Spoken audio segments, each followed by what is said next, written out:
While I was having dinner at my son's house, my neighbor called me and asked in a trembling voice, "Harrison, are you home?" "No, I am having dinner at my son's house," I replied, confused. He whispered, "Then who is in your house right now?" My blood ran cold, but before I could answer, my son Tyrone looked up from his plate. He did not look surprised. He did not look worried. He just threw his head back and laughed, a sound so hollow and cruel it made my skin crawl. "That is the cleaning crew." "Pop," he said, wiping his mouth. "We sold it this afternoon. You do not live there anymore." My name is Harrison Cole, and I am 70 years old. For 40 years, I worked as a structural engineer, building bridges that could withstand hurricanes and skyscrapers that scraped the belly of the clouds. I know how to calculate load-bearing limits. I know exactly how much pressure a beam can take before it snaps. But sitting at that mahogany table in the middle of an upscale Buckhead suburb, I realized I had no idea how much pressure a father could take before he broke. I sat there staring at the cold piece of chicken on my porcelain plate, trying to ignore the knot tightening in my stomach. This was supposed to be a family dinner, a time to connect, but the air in the dining room was so thick with tension you could cut it with a knife. My son Tyrone sat at the head of the table wearing a suit that cost more than my first car, checking his watch every 30 seconds.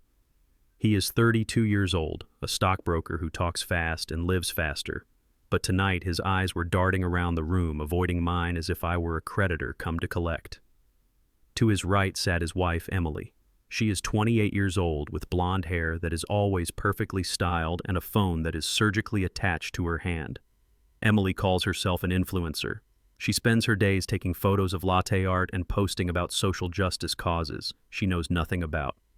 To her, I am not a father-in-law or an elder worthy of respect. I am a prop, a relic.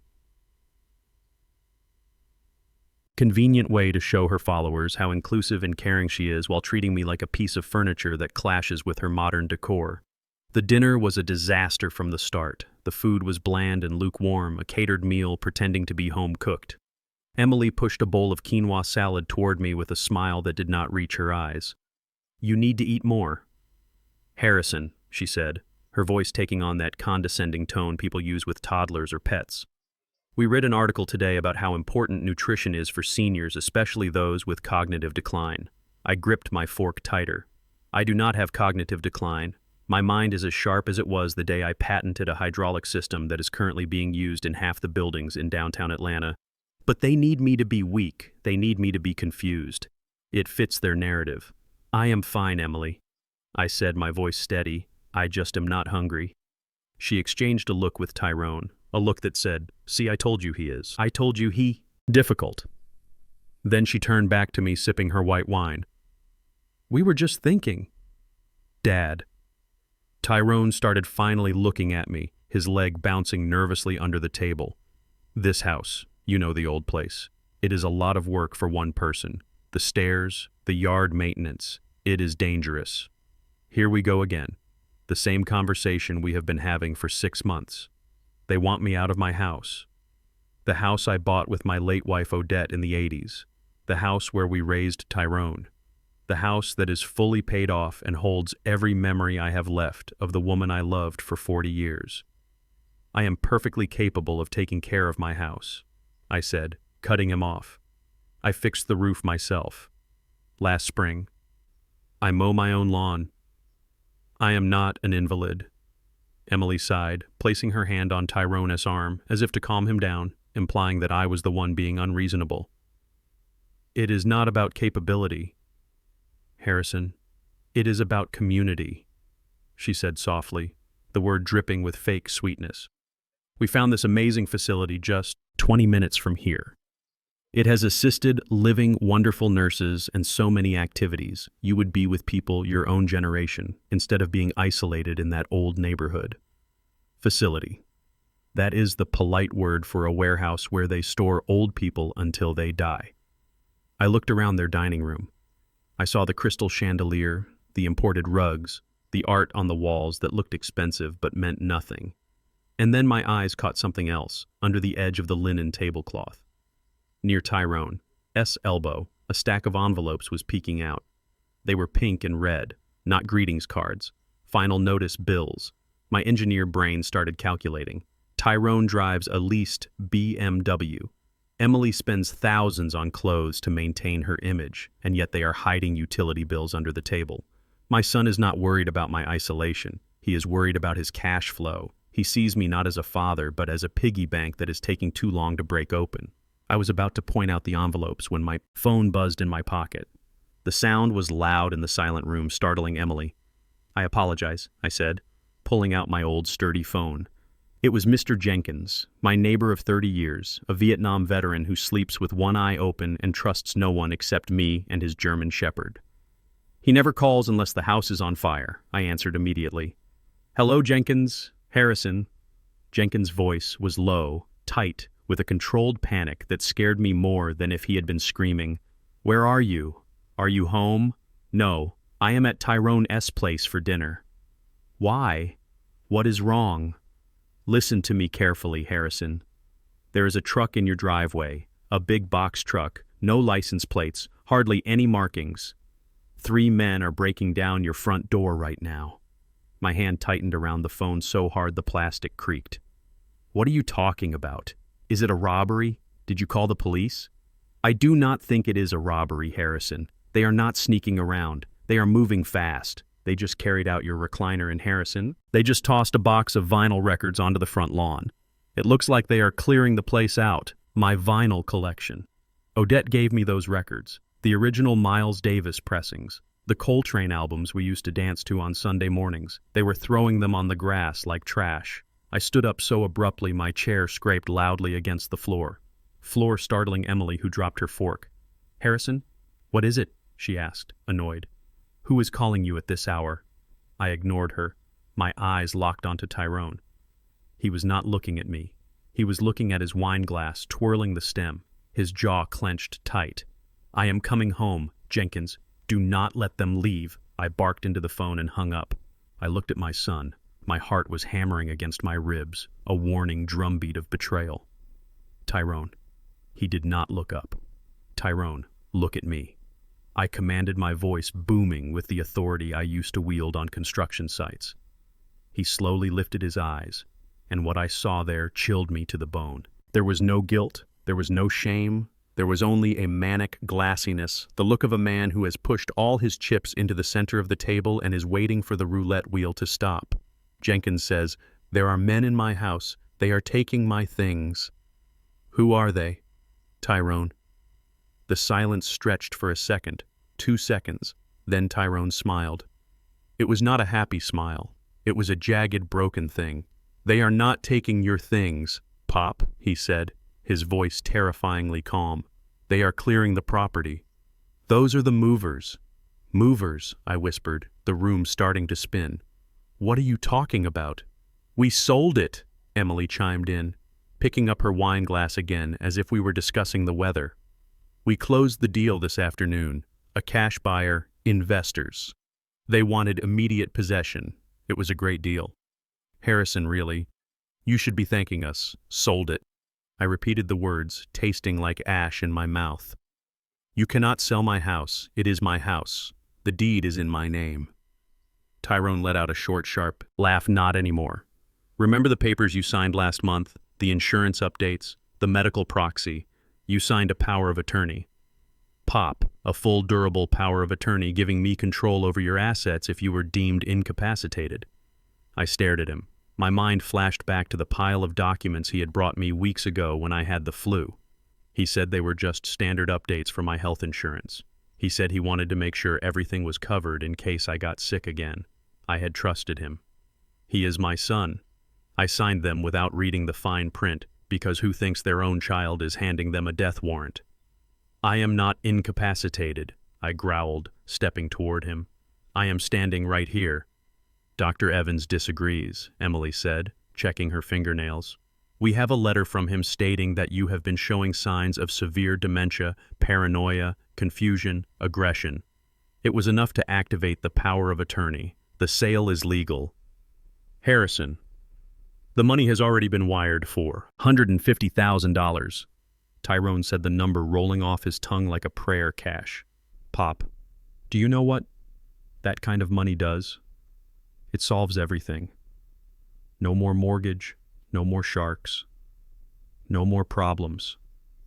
Sharks. The word hung in the air. I looked at the red envelopes under the tablecloth again. This was not just greed. This was desperation. My son was in trouble. Deep trouble. And he had decided to sacrifice me to save himself. "You sold my home," I said, my voice trembling. Not with age, but with a rage so hot it felt like it could melt steel. "You sold the house your mother died in. You threw her records on the lawn. It is just stuff." "Harrison," Emily snapped, finally dropping the sweet act. "You do not need a 4-bedroom house. You are one man. It is selfish, really hoarding all that equity when your family is struggling. We did this for us. For the family. For the family." I looked at Tyrone, expecting him to say something to defend me, to show some shred of the boy I raised, but he just poured himself another glass of wine, his hand shaking slightly. "It is done, Pop," he said, refusing to meet my eyes again. "You do not live there anymore. You live here now. We fixed up the basement for you. It is better this way. You are safe here, and we have the money. Everyone wins. The basement. They sold my life, my memories, my independence, and they were going to put me in the basement like an old broken tool." I did not scream. I did not flip the table. My engineer-esque mind took over. Assess the structural damage, identify the failure point, calculate the response. "This is not over," I said, my voice low and dangerous. Tyrone laughed again. That awful hyena sound. "Oh, but it is. Pop. The locks are being changed as we speak. The new owners have the keys. And you," he pointed a finger at me, "you are just a confused old man who needs his son to take care of him. Sit down and eat your dinner. You are not going anywhere." I looked at the door, then I looked at the car keys sitting on the kitchen island. "My truck keys, key."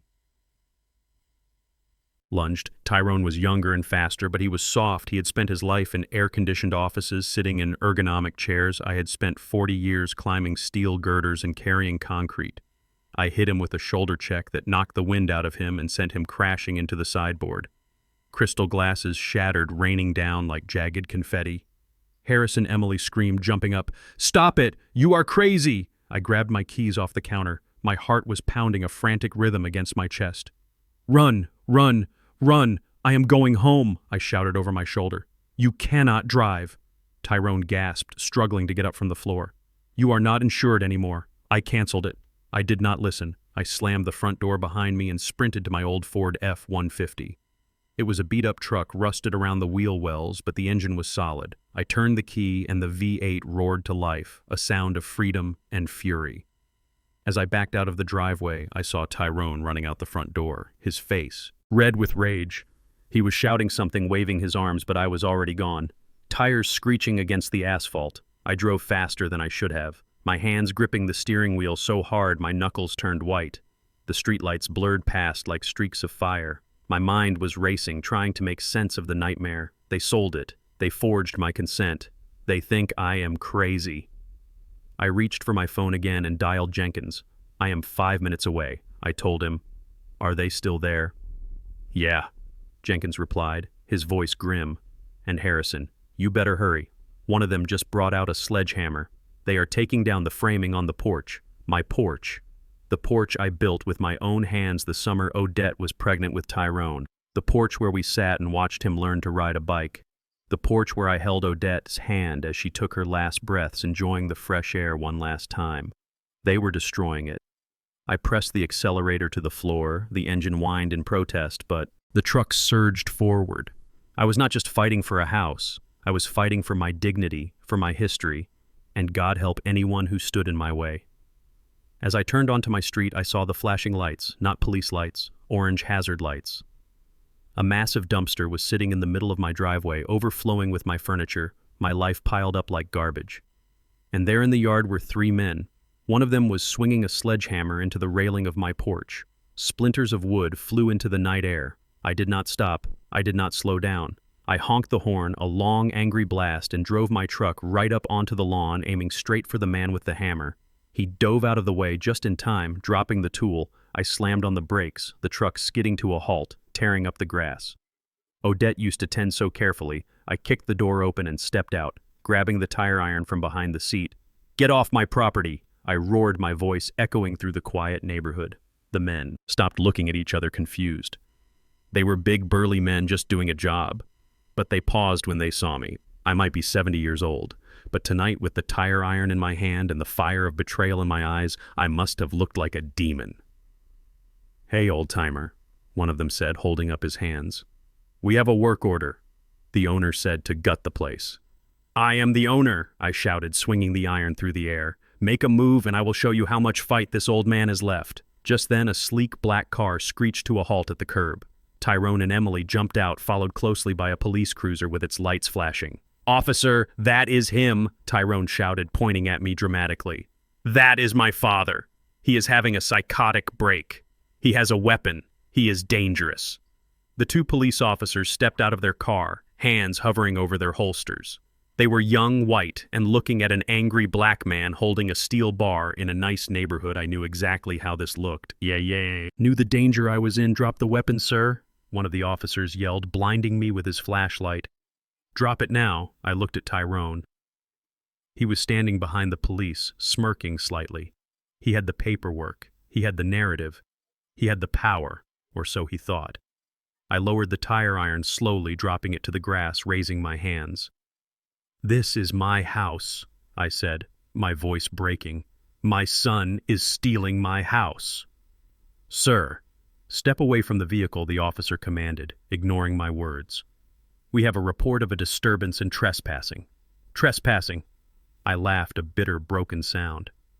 At my own home that night, as the cuffs clicked around my wrists cold and tight, I looked at Tyrone. He was holding Emily, putting on a show of the concerned, grieving son. But his eyes were dead. "Do not worry, Pop," he whispered as the officer shoved me into the back of the squad car. "We will get you the help you need. The basement is waiting." He thought he had won. He thought the game was over.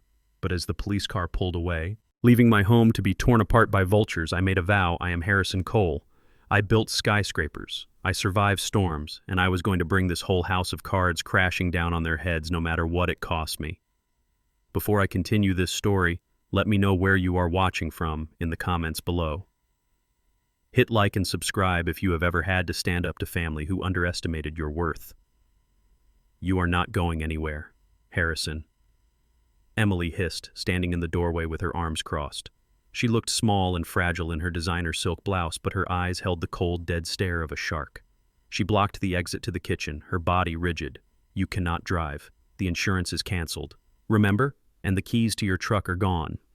I took them off your ring while you were in the bathroom." She held up a set of keys, dangling them tauntingly. The metal jingled a sound that was meant to make me feel helpless, like a child who had lost his privileges. She thought she had won. She thought that by taking the keys, she had stripped me of my agency. But Emily did not know about the spare key. I kept a duplicate ignition key on a small brass hook behind the pantry door, hidden under an old calendar. It was a habit from 40 years of marriage, a backup plan because Odette used to lose everything. I did not waste breath arguing. I did not beg. I calculated the distance between us and the structural integrity of the obstacle in my path. Tyrone was scrambling to his feet behind me, groaning from the shove I had given him moments ago. I had seconds before he recovered. I stepped forward, my heavy work boots thudding against the hardwood floor. Emily flinched, expecting me to hit her. I saw the flash of fear in her eyes, the realization that she had pushed a man too far. But I did not touch her. I am a man who builds things, not a man who strikes women. Instead, I reached past her, my arm brushing her shoulder as I ripped the pantry door open. I grabbed the brass key from its hook. The metal felt cold and sharp in my palm, a talisman of freedom. "What are you doing?"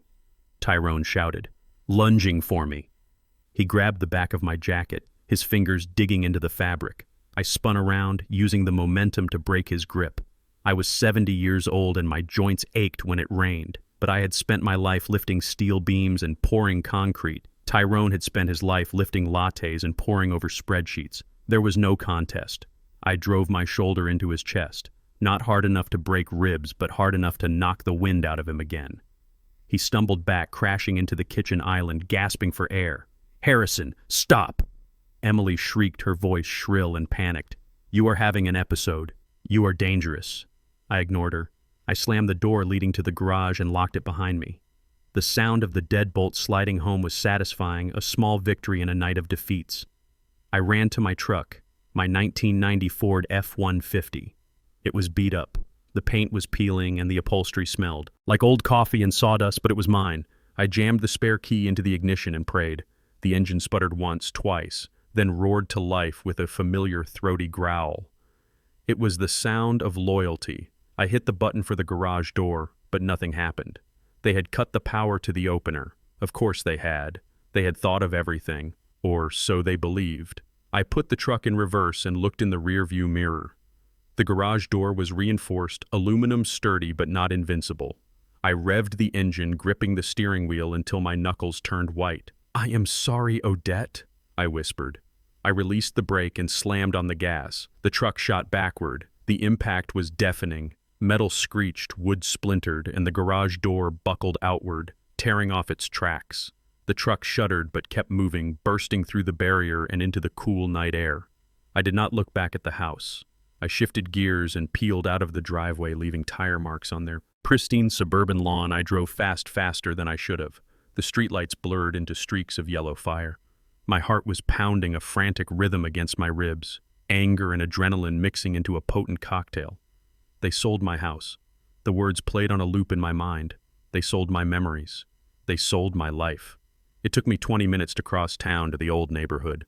The streets here were narrower, the trees older, the houses modest, but built with care. As I turned onto my street, my stomach dropped. It looked like a war zone. A massive orange dumpster sat in the middle of my driveway. It was already half full of my life. My recliner, the one I sat in every Sunday to watch football, was upside down, its fabric torn. My bookshelf, the one I built by hand for Odette's mystery novels, was smashed into pieces. 3 men were moving like ants over the carcass of my home. They were hauling boxes out the front door, throwing them into the dumpster with careless indifference. One of them was carrying a large framed photograph. It was the portrait of Odette and me from our 40th anniversary. The glass caught the light from the street lamp for a second before the man tossed it onto the pile of debris. I heard the glass shatter. That sound broke something inside me. I did not park the truck. I abandoned it right in the middle of the street, the door hanging open. I reached behind the seat and grabbed the tire iron. It was a heavy piece of solid steel rusted at the handle, cold and unforgiving. "Hey!" I roared, my voice cracking with fury. "Get away from my house!" The men stopped. They were big, burly movers wearing reflective vests. They looked at me confused at first, then amused. An old black man in a flannel shirt waving a metal bar. "Easy there, Pops," one of them said, stepping forward. He was holding a lamp. My lamp, the one Odette bought at a flea market in Savannah. "You need to clear out. We are working here." "Put it down," I commanded, stepping onto the grass. My lawn, usually manicured, was trampled and muddy. "Put it down, or I will put you down." The man laughed. He actually laughed. "Look, old-timer, the owner wants this place gutted by morning. Go home and take your meds." I did not think I just reacted. I swung the tire iron with all the strength I had left. I did not aim for the man. I aimed for their truck.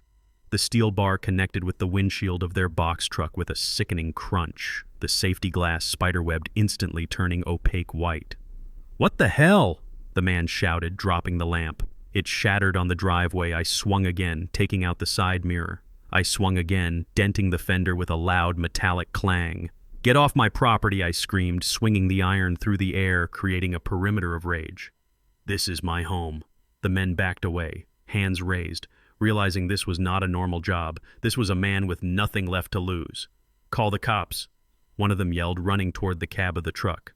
I stood there in the middle of my yard, chest heaving the tire, iron heavy in my hand. I was surrounded by the wreckage of my life, the broken glass, the splintered wood, the torn photographs. It was all garbage to them. To me, it was evidence of my existence.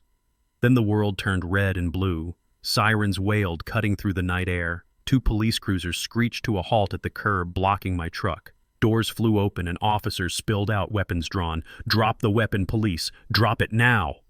The beam of a flashlight blinded me. I raised my hand to shield my eyes, but I did not drop the iron. Not yet. I was holding on to it like an anchor. "I live here," I shouted, squinting into the light. "These men are looting my house." "Sir, put the weapon on the ground or we will shoot." The voice was young, tight with adrenaline. I knew the statistics. I knew what happens when a black man holds a weapon in front of the police. I knew I was seconds away from dying on my own front lawn. Slowly, painfully, I lowered the tire iron. I let it fall to the grass. It made a dull thud. "On your knees, hands behind your head." Now I sank to my knees, the wet grass soaking through my jeans. My knees ached, but I barely felt it. I clasped my hands behind my head, interlacing my fingers, just as I had taught Tyrone to do if he ever got stopped. Just then, a sleek black BMW pulled up behind the police cars. Tyrone and Emily jumped out. They looked immaculate, untouched by the chaos. Tyrone adjusted his tie as he walked toward the officers. Emily was already crying, covering her mouth with her hand, in a performance worthy of an award. "Officer." "Thank God," Tyrone said, breathless, his voice projecting the perfect image of a concerned citizen. "That is my father. He is confused. He has been having episodes." The officer, a young white man with a buzz cut, lowered his weapon slightly but kept it trained on me. "Is this your property, sir?" the officer asked Tyrone. "Yes," Tyrone replied smoothly, reaching into his jacket pocket. "It belongs to the Cole Family Trust. I am the trustee. My father has severe dementia. We tried to transition him to a care facility tonight, but he became violent. He assaulted me and stole a vehicle to come here." "He is lying," I shouted from the ground, spitting out a blade of grass. "He is a liar. He stole my house." Emily stepped forward, tears streaming down her face, clinging to Tyrone's arm. "Officer, please do not hurt him. He does not know what he is doing. He thinks he still lives here. It is heartbreaking, really. We just want to get him help." The officer looked at me. Then he looked at Tyrone in his expensive suit and Emily with her designer bag. He saw a successful young couple dealing with a senile, dangerous relative. He saw what they wanted him to see. "Do you have paperwork, sir?" the officer asked, holstering his gun. "Yes," Tyrone said, pulling a folded document from his pocket. "I have a durable power of attorney. It grants me full control over his medical and financial decisions due to his incapacitation. Here is the doctor's note certifying his condition." He handed the papers to these two. "Officer," I watched from my knees, helpless. The officer clicked on his flashlight and scanned the documents. "This looks in order," the officer said, nodding. He turned to his partner. "Cuff him. Disturbing the peace, trespassing, and destruction of property." "Trespassing." I whispered the word, tasting like bile. "This is my house. My name is on the deed." "Not anymore, Harrison," Emily said softly, her voice dripping with fake sympathy as she walked past me toward the house, avoiding eye contact. "The house was sold this afternoon. The new owners take possession tomorrow. We are just clearing out the junk." "Junk." She called my life junk.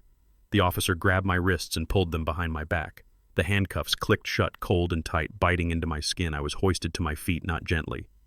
"You have the right to remain silent," the officer droned. But I stopped listening. I looked at Tyrone. He was standing by the dumpster watching me. His face was a mask of stone, but his eyes were dancing. He had won. He had the house. He had the money. He had the police on his side. "I am sorry." "Pop," he said loud enough for the officers to hear. "We are doing this for your own good. You are not safe on your own." They shoved me into the back of the squad car. The hard plastic seat was uncomfortable, the cage separating me from the officers, a stark reminder of my new status. I was no longer a citizen. I was a problem to be managed. Through the window, I watched the movers go back to work. They started throwing more boxes into the dumpster. I saw my tackle box, the one I planned to give to my grandson, if I ever had one, fly through the air and crash into the metal bin.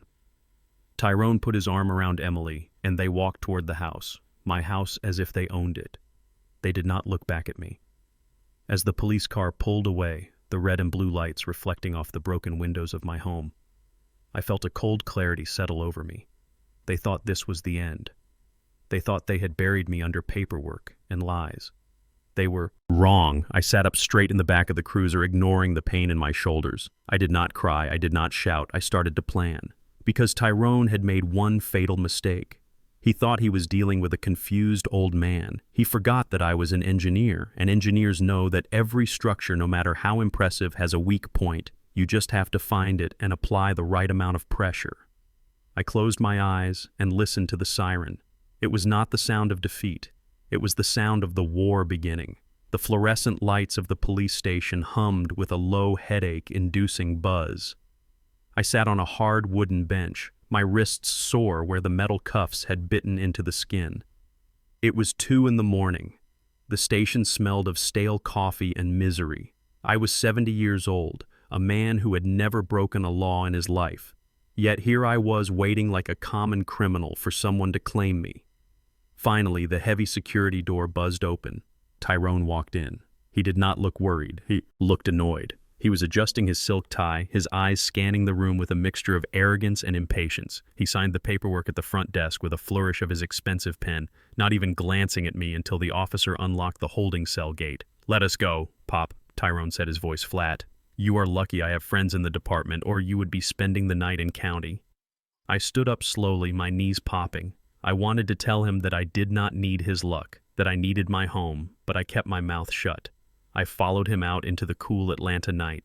The air was thick with humidity. "Get in the car," he commanded, pointing to his BMW. I climbed into the passenger seat.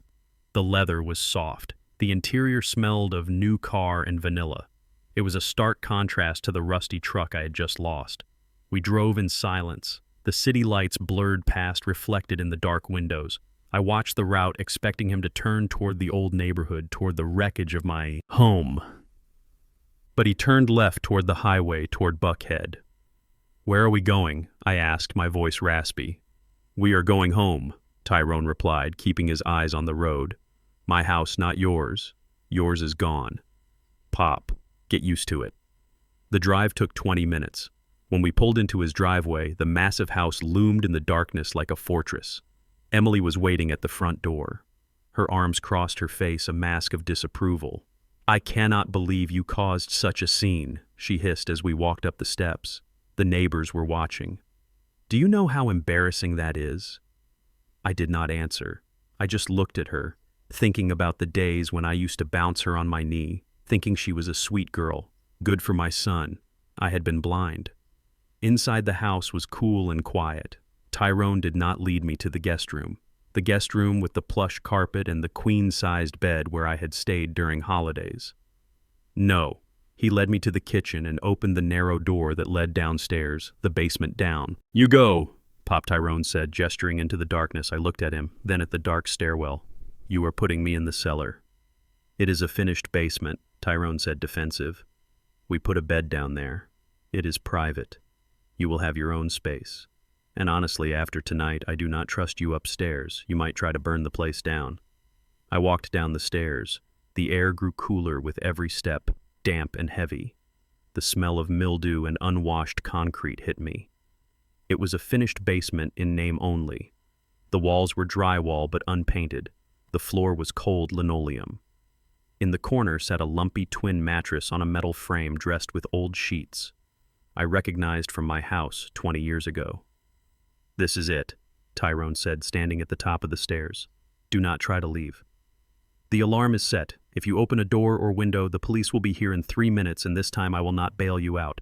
He closed the door. The lock clicked. A heavy, final sound. I was a prisoner in the home of the son I had raised. I stood in the darkness for a long time, listening to his footsteps recede overhead. My eyes adjusted to the gloom. There was a small window high up on the wall covered by a metal grate, moonlight filtering through in thin bars. Most men would have screamed. Most men would have pounded on the door, begging to be let out, begging for dignity. But I am not most men. I am a structural engineer. I know that when a building collapses, you do not panic. You find the pocket of air, you conserve your oxygen, and you wait for the right moment to dig yourself out. I sat down on the lumpy mattress. The springs groaned. It was humiliating, degrading, but I did not let the shame take root. Instead, I focused on the anger. It was a cold, hard knot in my chest, a fuel source. I reached inside my heavy army jacket. It was an old M65 field coat, faded olive drab, frayed at the cuffs. Tyrone and Emily hated it. They called it hobo-ware. They had not bothered to search me because they could not imagine anything of value, being inside such a ragged piece of clothing. But they were wrong. I ran my fingers along the inside seam near the left armpit. There was a small opening I had sewn there years ago, a hidden pocket designed for emergencies. I slipped my hand inside and felt the cool plastic of my burner phone. A simple Nokia brick, sturdy and reliable, fully charged. I also pulled out a small leather notebook no bigger than a deck of cards. I checked the screen. 1 bar of signal. It was enough. I dialed a number from memory. It rang once, twice. Then a gruff voice answered, "Harrison. It is 3 a.m. This better be good." "Ross," I said, keeping my voice to a whisper. "They did it. They sold the house." There was a pause on the line, followed by the sound of rustling paper. Ross was my attorney, my confidant, and the only man who knew the true extent of my net worth. He was a shark in a cheap suit, and he had been waiting for this call. "Are you safe?" Ross asked, his tone sharpening. "I am in Tyrone's basement, locked in. Said I have my notebook. "Okay," Ross said, all business. "Do you want me to send the cavalry? I can have the police there in 20 minutes. We can file for elder abuse, illegal confinement, fraud." "No," I said firmly. "Not yet." "Why not, Harrison?" They crossed the line. "Because if we strike now, we only get them for the house," I said, looking at the shadows dancing on the concrete floor. "I want to know why, Ross. I want to know the whole picture. Tyrone is desperate. You do not sell your father's house in a cash deal in one afternoon unless you have a gun to your head. I need to know who is holding the gun." "Fair enough," Ross said. "What are your orders?" "Watch the money," I instructed. "The sale proceeds. $450,000.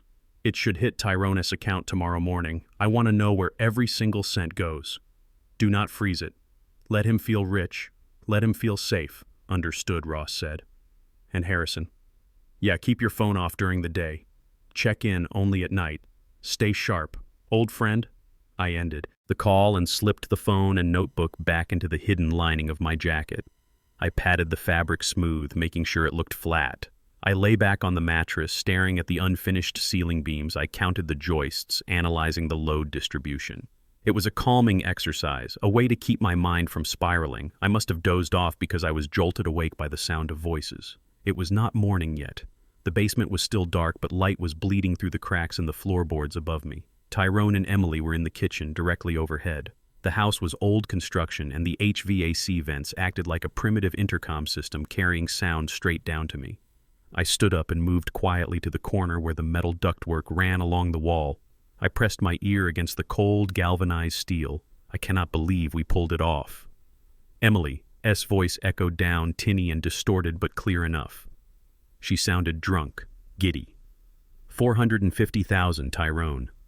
"We are rich. We are not rich." Tyrone's voice was tighter, anxious. "We are safe. There is a difference." "Oh, stop being such a killjoy," she snapped. "We deserve this. Do you know how hard it has been pretending to care about that old man, smelling his old man smell, listening to his boring stories about bridges? We earned this money." I clenched my fists, my nails digging into my palms. "We have to move the funds as soon as the wire clears," Tyrone said, ignoring her. "Do not spend a dime." "Emily, I mean it." "Why not?" she whined. "I saw this handbag." "Tyrone, a Birkin, vintage. It is only $12,000 and we need a vacation. The Maldives. Everyone is going to the Maldives. We can take the photos, post them. It will boost my engagement numbers. Like crazy. We can leave him down there with a timed feeder for all I care. We cannot go to the Maldives." Tyrone hissed, his voice dropping to a harsh whisper. "Listen to me. The Greeks are not patient. The deadline is Friday." "The Greeks." Emily went silent for a moment. "Who are the Greeks?" "The bookies." "Emily, the guys I owe." Tyrone sounded like he was on the verge of tears. "I am down $200,000. I tried to double down on tech stocks last month and lost. Then I tried to make it back on the games. It spiraled. Okay. They told me if I did not have the cash by Friday, they were going to break my legs, and then they were going to come for you." I froze against the ductwork. $200,000. My son was not just a bad investor. He was a gambler, and he was in deep with loan sharks. "Oh my God," Emily whispered, her voice trembling. "You owe $200,000. "Yes," Tyrone said. "But the house sold for $450. We pay the Greeks, and we still have $250,000 left. We are clear, Em. We are out of the hole. We can pay off the mortgage on this place, get the credit cards under control. We just have to keep the old man quiet for a few months until the heat dies down. Then we can dump him in a state home." So that was it. I was not just a burden. Was collateral damage in his gambling addiction. He had sold 40 years of my life to cover his mistakes. "And what about the rest?" Emily asked her, greed resurfacing quickly, fighting through the fear. "250 is not that much, Tyrone. We need more." "We will get more," Tyrone assured her. "I went through his papers in the basement. He has a pension. It is not huge, but it is steady. We can siphon that. And the truck? We can sell the truck for parts. It all adds up. We just have to keep him confused. Keep him drugged. Keep him down there." They laughed. It was a nervous, conspiratorial laugh, the laugh of two people who had just gotten away with murder and were already planning how to spend the inheritance. I stepped away from the vent, my heart beating a slow, heavy rhythm. My son was not just ungrateful, he was a criminal. He was willing to bury me in a basement and medicate me into oblivion to save his own skin. I walked back to the mattress and sat down. The anger was still there, but it had changed. It was no longer a hot fire, it was cold steel. They wanted to play games. They wanted to talk about money, about debts, about hiding assets. I touched the notebook inside my jacket. The notebook that contained the access codes to a trust fund in Delaware, holding royalties from 3 structural patents. I filed in 1992, patents that generated nearly $2 million a year in passive income. Tyrone thought he had won the lottery with a $400,000 house sale. He had no idea he was sitting on top of a gold mine, and he had no idea that the man in the basement held the detonator. I lay down and closed my eyes. For the first time in hours, I smiled. It was not a nice smile. It was the smile of a wolf watching a rabbit walk into a trap. Let them have their champagne, let them pay the Greeks. I thought I am going to take everything else. The sun had barely begun to bleed through the cracks in the floorboards above. When the lock on the basement door clicked open, I was already awake, sitting on the edge of the lumpy mattress, my back straight against the cold concrete wall. I had spent the night counting the rivets in the ductwork, keeping my mind sharp while my body ached from the dampness. My stomach growled, a hollow reminder that I had not eaten since the previous day before my life was stolen. Emily came down the stairs holding a tray. Her heels clicked loudly on the wooden steps, a sound that did not belong in a cellar. She was wearing a pink silk robe and her face was freshly scrubbed, but her eyes held a manic energy that made me tense. She looked like a nurse in a horror movie, the kind who smiles while tightening the straps. "Good morning, Harrison," she chirped, placing the tray on a cardboard box she was using as a table. "I brought you breakfast, oatmeal, and fruit, just the way you should be eating. And I brought your vitamins. You need to keep your strength up." I looked at the bowl of oatmeal. It was gray and lumpy, sitting next to a glass of orange juice that looked too bright. On the side of the tray was a small paper cup containing 2 pills. One was white, and round the other a capsule filled with blue powder. "I do not take vitamins." "Emily," I said, my voice raspy from disuse. "My doctor says my levels are fine." "Oh, but these are special," she said, pushing the cup toward me. "Tyrone and I spoke to a specialist. He said these are essential for your cognitive health. Brain food, Harrison. It will help with the confusion." Confusion. I stared at her. I knew exactly what day it was. I knew the load-bearing capacity of the beam directly above her head. I knew that the humidity in this room was rising, which meant it was likely raining outside. I was not the one who was confused. I picked up the cup and sniffed it subtly. I spent 40 years working with industrial materials, solvents, and chemical compounds. You do not spend that much time on construction sites without learning to identify things by smell. The white pill had a faint, chalky odor, but the blue capsule smelled bitter, metallic. It was not a vitamin. It smelled like a sedative, specifically a benzodiazepine derivative often used to subdue agitated patients. They were drugging me. They wanted me pliable, quiet, and drooling. I looked up at Emily. She was watching me closely, her hands clasped in front of her, waiting. If I refused, she would call Tyrone. He would force it down my throat. Or worse, they would call the doctors they had bribed and say I was refusing medication, proving my incompetence. I had to play their game. "Thank you, Emily," I said, forcing a tremor into my hand. "I appreciate you taking care of me." I put the pills in my mouth, but I did not swallow. I slid them under my tongue, a trick I had seen a man do in the army 50 years ago. I took a large gulp of orange juice, making a show of swallowing, hard, wincing as if the pills were large. "Good job," she cooed, patting my shoulder like I was a golden retriever. "Now eat up. I will come back for the tray later." She turned and clip-clopped back up the stairs, locking the door behind her. The moment the bolt slid home, I rushed to the small utility sink in the corner. I spat the pills into my hand. The blue capsule had already started to dissolve, leaving a bitter taste in my mouth. I turned on the tap, just a trickle to avoid noise, and washed my mouth out, scraping my tongue with my teeth. I looked at the pills in my palm. They were strong enough to knock out a horse. If I had taken them, I would have been asleep in 20 minutes, waking up foggy and disoriented, exactly how they wanted me. I crushed the pills under my boot, grinding them into fine powder, then washed the dust down the drain. I ate the oatmeal even though it tasted like paste. I needed the energy. I was going to need every ounce of strength for what was coming. 2 hours later, the door opened again. This time Emily was dressed for the public. She wore a stylish beige sweater and jeans, her hair curled perfectly, and her makeup flawless. She was carrying a tripod and a circular light, a ring light, I think they call it. "Come on, Harrison," she said, gesturing for me to stand up. "We are going to sit in the nice chair over there." She pointed to an old wooden chair she had dragged into the center of the room where the light from the single bulb was dimmest. She set up the tripod and attached her phone, clicking on the ring light until it blinded me with an artificial white halo. "What is this?" I asked, squinting. "We are just going to say hi to some friends," she said, her voice dropping an octave, becoming soft and concerned. "Just follow my lead, Harrison, and try not to look so angry. It scares people." She pressed a button on her phone and her face transformed. Instantly, she looked exhausted, saintly, a martyr, carrying the weight of the world. "Hi, guys," she whispered to the phone screen. "Welcome back to our journey. I know I have not posted in a day, but it has been really hard. As you know, we had to move my father-in-law in with us yesterday.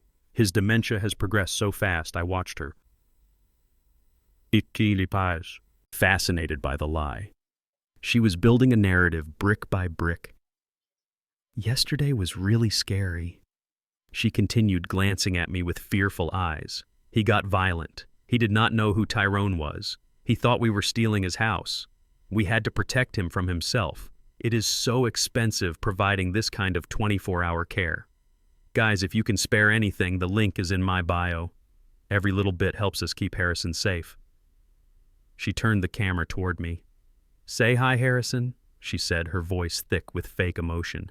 "Do you know who I am?" I looked into the black lens of the phone. I saw the comments scrolling by rapid-fire hearts and crying faces popping up on the screen. People were buying it. They saw a confused old man in a basement and a loving daughter-in-law doing her best. I could have screamed, I could have shouted that she was a liar and a thief, but that is exactly what a violent, demented man would do. It would prove her point. It would validate her story. So I made a choice. I decided to give her the best performance of my life. I let my jaw go slack. I widened my eyes until they looked watery and vacant. I let a little bit of saliva gather at the corner of my mouth. I looked at her, not with anger, but with a heartbreaking, confused adoration. "Odette," I whispered, my voice cracking. "Odette, is that you? You came back." Emily froze for a second, caught off guard. But then she realized this was gold, absolute gold for her audience. Her eyes lit up with greed. "Oh, Harrison," she said, playing along, stepping into the frame to hug me stiffly. "I am Emily, remember. Odette is gone." "No. Odette." I reached out a trembling hand to touch her face, my fingers rough against her perfect makeup. "You look just like her. Did you make the pot roast?" I saw the comments on her screen explode. People were sending gifts, little digital animations that I knew cost real money. Poor man. He thinks she is his wife. She is an angel for doing this. God bless you, Emily. She pulled away, looking at the camera with a sad, brave smile. See, guys, she said, this is what we deal with every day. It is heartbreaking, but we love him. We will do whatever it takes. Thank you for the gifts. You guys are amazing. She ended the stream and the mask dropped instantly. The sad smile vanished, replaced by a smirk of triumph. That was perfect, she muttered, checking her analytics. We just made $2,000 in 10 minutes. Keep being crazy, Harrison. It pays the bills. She was so absorbed in her phone, scrolling through the praise, counting the money, that she did not notice me stand up. She turned her back to me, walking toward the stairs, tapping furiously on her screen. I need to get the lighting better next time, she mumbled to herself. Maybe put him in a different shirt. Something with stains. She set her phone down on the washing machine near the stairs, just for a second while she adjusted the ring light stand. She was confident, arrogant. She thought I was a vegetable. She thought the drugs had worked. I moved silent as a shadow. My work boots, usually heavy, made no sound on the concrete. I had learned how to walk on steel beams hundreds of feet in the air without causing vibrations. I could cross a room without displacing the dust. I reached the washing machine and glanced at the screen. It was still unlocked, open to her messages. A notification banner dropped down from the top. Gym trainer, Marcus. The message read, "Is the old zombie asleep yet? I want you tonight. Ty does not have to know." My heart hammered against my ribs. Gym trainer, Marcus. The message was intimate, disrespectful, and damning. Not only was she stealing my money and my house, she was cheating on the husband who was destroying his soul to give her everything she wanted. Tyrone was a fool. A criminal, yes, but a fool. He had sold his father down the river for a woman who was laughing at him with another man. I reached inside my jacket and pulled out the Nokia brick. I had snapped a photo of the screen before the banner disappeared. The image was grainy but legible. Jim. Trainer Marcus asking for my daughter-in-law while my son was likely upstairs counting the money from my house. I slipped the Nokia back into my pocket and stepped back to the chair, sitting down just as Emily turned around. "Okay, Harrison," she said, grabbing her phone without checking it. "Stay put. I have to go edit this footage. Do not make any noise." She unlocked the door and went upstairs, leaving me in the semi-darkness again. I sat there listening to the click of the lock. The anger I felt was different now. It was not just about the house or the money. It was about the betrayal, the layers of it. She was using me to get sympathy, money from strangers. She was drugging me to keep me compliant, and she was betraying Tyrone while he betrayed me. It was a house of cards built on lies and greed, and I had just found the loose thread that could unravel the whole thing. I touched the pocket where the Nokia sat warm against my chest. I had the photo, I had the knowledge. Now I just needed the right moment to use it. I leaned back against the wall and closed my eyes, picturing the structural blueprints of a demolition. You do not just blow everything up at once. You weaken the supports, you drill the holes, you plant the charges, and then when everything is ready, you push the button. I was not just a prisoner in a basement anymore. I was the saboteur inside their walls, and they had no idea I was awake. I sat in the dark on the edge of the mattress and closed my eyes, letting the damp chill of the basement seep into my bones to keep me alert. In the silence of my confinement, my mind drifted back to 1984. I was not sitting in a cellar. Then I was standing on a windswept platform 40 stories above the streets of Chicago, holding a blueprint that would change the skyline. They called it the coal dampener system. It was a hydraulic counterweight mechanism designed to help skyscrapers sway against high winds without snapping. It was elegant, it was simple, and it was mine. I filed the patent 3 months later, followed by 2 more for seismic reinforcement and bridge pylons. Tyrone thinks I am a retired city worker living on a meager pension. He sees the rusted truck and the worn-out flannel shirts and assumes I am scraping by checking for coupons at the grocery store. He has no idea that every time a skyscraper in Tokyo survives a typhoon or a bridge in San Francisco withstands a tremor, a deposit is made into a blind trust in Delaware, $2 million a year, for 30 years.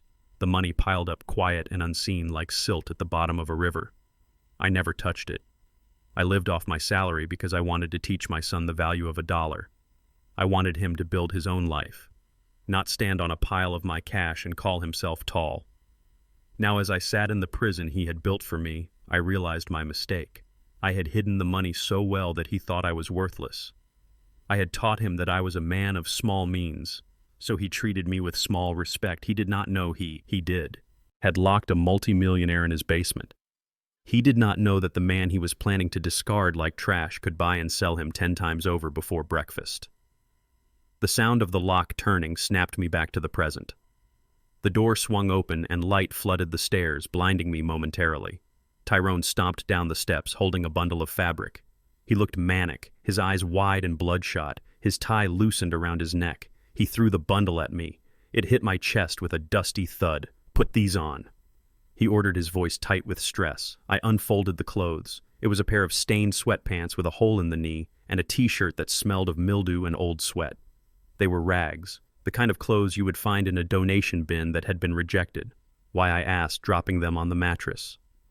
"Because Dr. Evans is coming at 4 o'clock, Tyrone said, pacing the small room like a caged animal.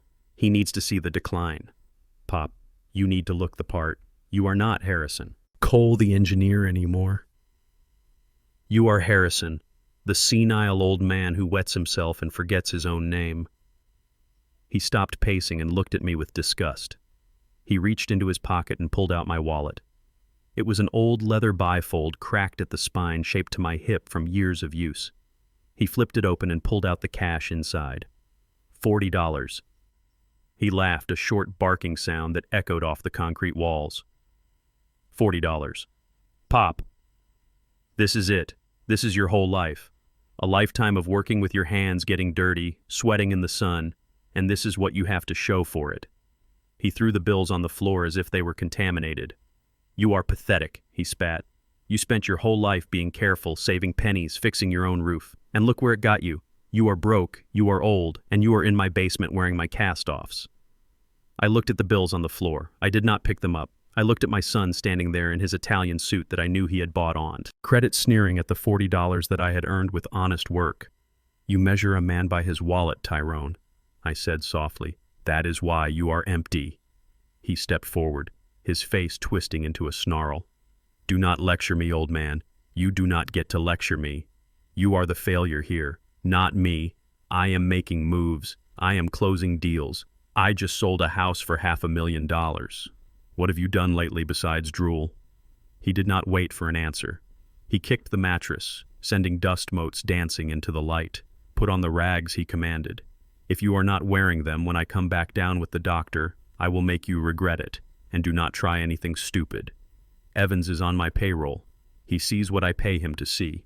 He turned and stormed up the stairs, slamming the door and locking it with a heavy mechanical clack.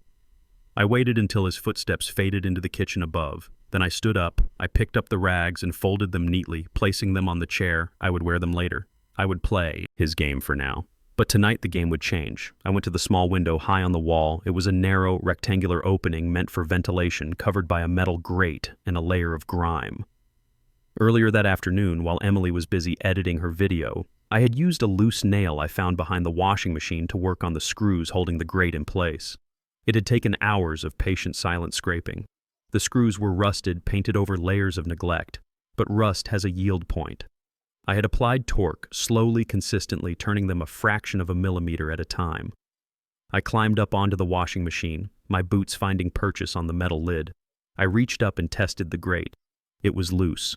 I pushed gently and it swung outward, revealing a slice of the night sky and the overgrown bushes of the backyard. The opening was tight, maybe 14 inches high, but I was not a wide man. I took off my heavy jacket and pushed it through first.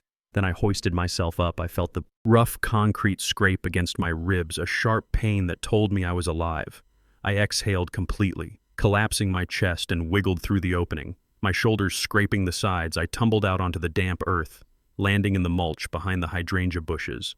The air smelled of wet grass and exhaust fumes. Freedom. I put my jacket back on, checking the pocket. The Nokia and the notebook were safe. I stayed low, moving through the shadows of the yard, avoiding the motion sensor lights. I knew where the blind spots were. I had analyzed the security system layout the moment I arrived. It was a cheap system installed by someone who cut corners just like everything else in Tyrone's life. I slipped through the side gate and walked 2 blocks before I dared to check my phone. I had a message from Jenkins. Meet me at the Waffle House parking lot off the highway midnight. It was a 20-minute walk. My legs ached, but my adrenaline was pumping, keeping the fatigue at bay. I pulled my collar up and pulled my head down, looking like just another homeless old man wandering the night. Tyrone was right about one thing. I looked the part. I saw Jenkins' truck parked in the far corner of the lot under a flickering street lamp. It was a battered Chevy, sturdy and dependable just like him. He was sitting in the driver's seat, smoking a cigarette, the cherry glowing in the dark. I opened the passenger door and climbed in. Jenkins looked me over, his eyes narrowing. "You look like hell." "Harrison," he grunted, taking a drag. "I feel like hell," I replied. "Where is it?" Jenkins reached under his seat and pulled out a heavy object wrapped in an oilcloth. He handed it to me. I unwrapped it. A snub nose, .38 special, cold steel fully loaded. It was legal, registered to Jenkins, but untraceable to me. "Do not use it unless you have to." Jenkins said, his voice grave. "This is not a war zone, Harrison." "It feels like one," I said, tucking the gun into the waistband of my pants at the small of my back. And the file Jenkins handed me, a thick manila envelope. I opened it under the dome light. My eyes scanned the documents, my engineer brain processing the data faster than I could read the words. It was a financial autopsy of my son. Tyrone was not just in debt, he was drowning. He had 3 mortgages on the Buckhead house. The last one was a high-interest loan from a private lender, the kind that breaks kneecaps for late fees. He had maxed out 11 credit cards. His trading accounts were empty, wiped out by a series of disastrous bets on cryptocurrency and volatile tech stocks. But the most damning document was at the bottom. A foreclosure notice from the bank dated 2 weeks ago. "He has 30 days, Harrison," Jenkins said, exhaling a plume of smoke. "The bank is taking his house. He is underwater on everything. The car, the furniture, the clothes, on his back. It is all leased or bought on credit." I stared at the paper. The numbers were red and angry. Tyrone owed nearly $2 million in total. The $450,000 from my house sale was not a windfall, it was a drop in the bucket. It would pay off the loan sharks, the Greeks he mentioned, but it would not save his house.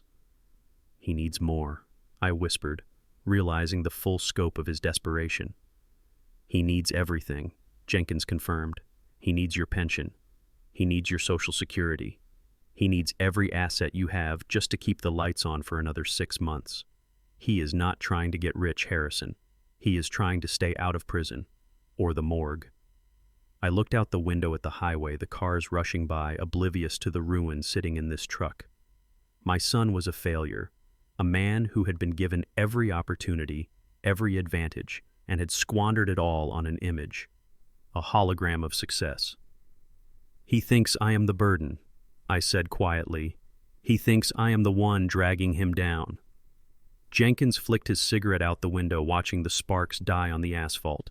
"He is desperate, Harrison, and desperate men are dangerous. You need to be careful if he finds out you have money, real money. He wanted to just put you in a basement. He will kill you for it." "I know," I said, touching the notebook inside my jacket. "I know." I looked at the foreclosure notice again. A plan began to form in my mind, a structural demolition. It required precision timing and absolute ruthlessness. "He needs money," I said, looking at Jenkins. "He is desperate for a lifeline." "Yeah," Jenkins said. So, I am going to give him one." I said, a cold smile touching my lips. "I am going to give him exactly what he wants, and it is going to crush him." I put the file back in the envelope and opened the door. "Take me back, Jenkins. Drop me a block away. I have to get back in before he wakes up." "You are going back there?" Jenkins asked, incredulous. "You are going back into the cage?" "I am not a prisoner anymore, Jenkins," I said, stepping out into the cool night air. "I am the Trojan horse."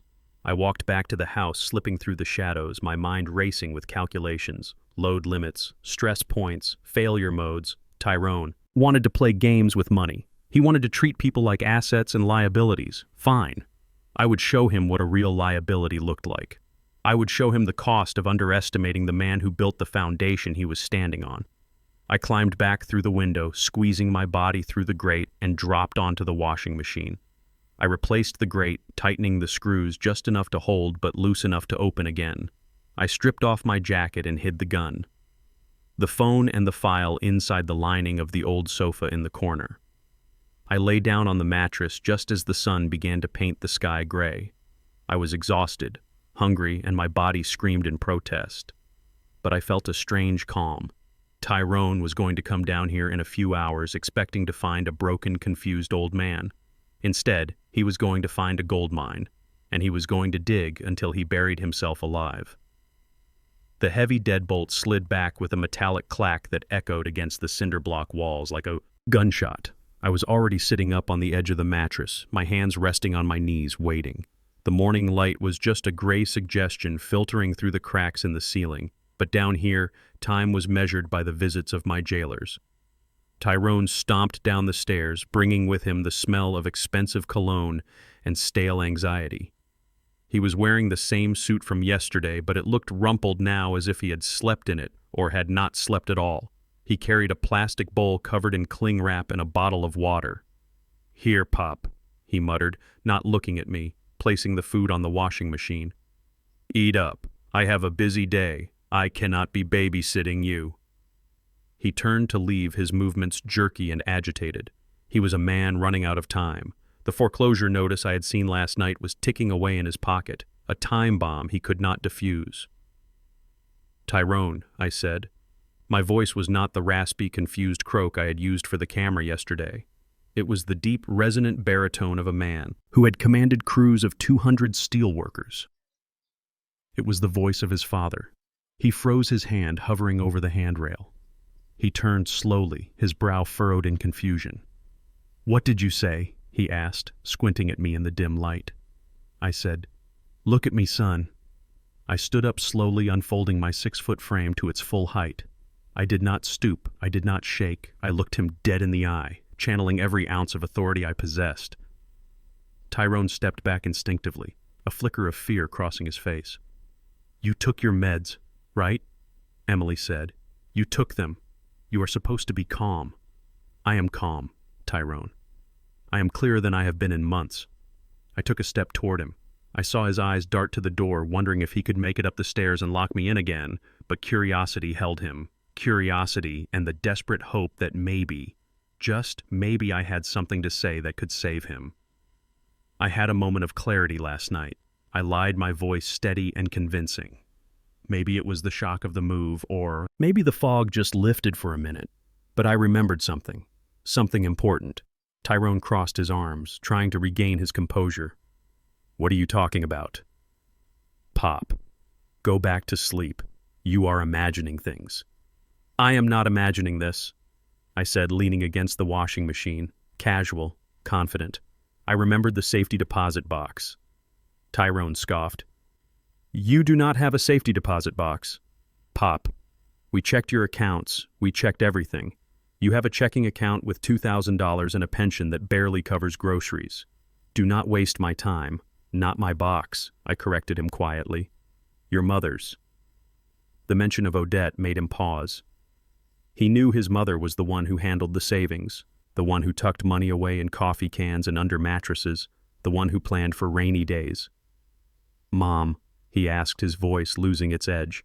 "What about Mom? Before she got sick back in '92, she was worried about the economy. Remember the recession? She did not trust the banks with everything, so she bought government bonds, treasury bonds, bearer bonds, the kind that belong to whoever holds them." I watched his face carefully. I saw the wheels turning, the greed starting to wake up behind his eyes. "Bonds," he repeated. "How much?" I scratched my chin, pretending to think hard, digging through the haze of a memory that did not exist. She put them in a box at the old First National branch downtown, the one with the marble columns. I think there was about $500,000 worth back then, with interest. Well, you do the math. $500,000. The number hung in the damp air like a spell. Tyrone's mouth opened slightly. His breath hitched. I could practically hear his heart rate accelerating. $500,000 was exactly what he needed. It was enough to pay off the loan sharks, the Greeks enough to stall the foreclosure, and enough to keep up his facade for another year. He licked his lips, his eyes wide. "Are you sure, Pop? Are you sure it was 500,000? Nodded grave and serious. "That is why I never spent money. Tyrone. That was our nest egg. We were saving it for you for your future. But then Mom died and I could not bear to go down there and open that box. It hurt too much, so I left it, and then I forgot about it until last night. Tyrone grabbed my shoulders, his grip tight, desperate. This is real, Pop. Tell me this is real. Do not mess with me, it is real, son. I said, looking him in the eye, lying with the ease of a sociopath. It is sitting there waiting. But you know how those old boxes work. You need the physical key, and you need me to sign for it. Tyrone let go of me and spun around, pacing the small room, running his hands through his hair. He let out a breathless laugh, a sound of pure manic relief. "Oh my God," he whispered. "Oh my God, this changes everything. 500 grand. He pulled out his phone, his fingers flying across the screen. "Emily, get down here. Now," he shouted into the receiver. "No, do not ask questions. Just get down to the basement. Now." He hung up and looked at me with a new expression. It was not love. It was not respect. It was the look a starving man gives a piece of meat. I was valuable again. 2 minutes later, Emily came clattering down the stairs. She was wearing a silk sleep mask pushed up on her forehead and a look of sheer irritation. "What is it, Tyrone?" she snapped, pulling her robe tight. "It smells like mold down here. Why are you waking me up?" "Shut up and listen," Tyrone said, grabbing her arm. "Pop remembers something. He says Mom left a safety deposit box with bonds, $500,000 worth. Emily stopped complaining. Her eyes went wide, blinking rapidly as she processed the number. She looked from Tyrone to me, her expression shifting instantly from annoyance to predatory focus. $500,000, she breathed. Is he lying? Is he having an episode? He is lucid. Look at him. He remembers the bank. He remembers the year. It makes sense. Mom was always squirreling money away. Emily walked up to me, invading my personal space, smelling of expensive night cream. "Harrison," she said, her voice dropping into that fake sweet register she used for her videos. "Is this true? Is there really money?" "Yes, Emily," I said, playing the part of the weary old man trying to help his family. "It is there. I want you to have it. I do not need it anymore, not down here." She squealed a high-pitched sound of delight and hugged Tyrone, jumping up and down. "We are saved," she cried. "We can pay the house. We can go to the Maldives." "Oh, Tyrone, I knew there was a reason we kept him like a stray dog. They had decided not to euthanize yet." Okay, Tyrone said, separating himself from her, trying to take charge. "We need to move fast. The bank opens at 9. We need to get that box today, before the Greeks call again." He turned to me, his face intense, focused. "Where is the key?" "Pop," you said. "We need a key. Where is it?" I hesitated, creating a moment of suspense. I rubbed my forehead as if trying to summon the memory through a fog of age. "The key," I muttered, closing my eyes.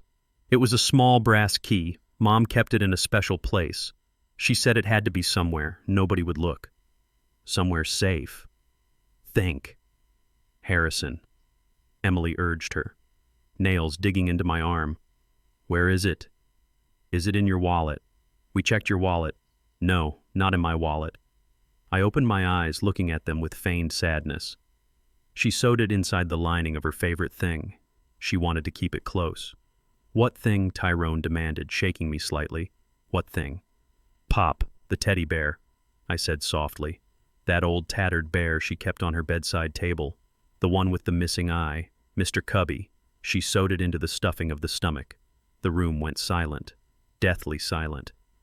Tyrone's face went pale, the blood draining out of it until he looked like a wax figure. Emily's hand flew to her mouth, her eyes widening in horror. They looked at each other, and a silent scream passed between them. "Mr. Cubby," Tyrone whispered, his voice trembling. "Yeah," I said, innocent and oblivious it was on. "The nightstand when you guys moved me out. Did you bring it here? It should be in one of the boxes." Tyrone looked at Emily, panic rising in his chest like bile. "Emily," he choked out. "The boxes. The stuff from the bedroom. What did you do with the bear?" I don't know," Emily stammered, backing away. "I mean, it was old. It was dirty, Tyrone. It smelled like dust and sickness." "What did you do with it?" Tyrone roared, grabbing her shoulders and shaking her. "Did you pack it?" "No," she screamed, pushing him away. I threw it out. Okay, I threw it out yesterday. It was garbage. It was a gross old toy. Why would I keep that? You threw it out. Tyrone screamed, his voice cracking. You threw out $500,000. I threw out everything, Emily yelled back, hysterical. You told me to clear the house, Tyrone. You said get rid of the junk. We rented the dumpster. Remember? The big orange one. The dumpster. Tyrone spun around and looked at me. Horror written all over his face. Pop the dumpster in the driveway. Is it still there? Did they pick it up yet? I shrugged. Calm as a frozen lake. I do not know, son. You were the one who ordered the crew. I think the schedule said pickup was this morning. This morning. Tyrone checked his watch. It was 6:30 in the morning. The sanitation trucks usually came at 7. Oh, God. Tyrone gasped, clutching his chest. He looked like he was having a heart attack. We have to go. We have to go right now. He grabbed Emily's hand, dragging her toward the stairs. Move, move, he shouted, pushing her up the steps. But I am not dressed, Emily wailed. I am in my pajamas. I do not care, Tyrone screamed. Get in the car. We are going to the dump. We are going to the house. We have to find that bear. They scrambled up the stairs, tripping over each other in their greed and panic. I heard them running through the kitchen keys, jingling, a door slamming, and then the roar of the BMW engine peeling out of the driveway. I stood alone in the basement, listening to the silence return. They were gone.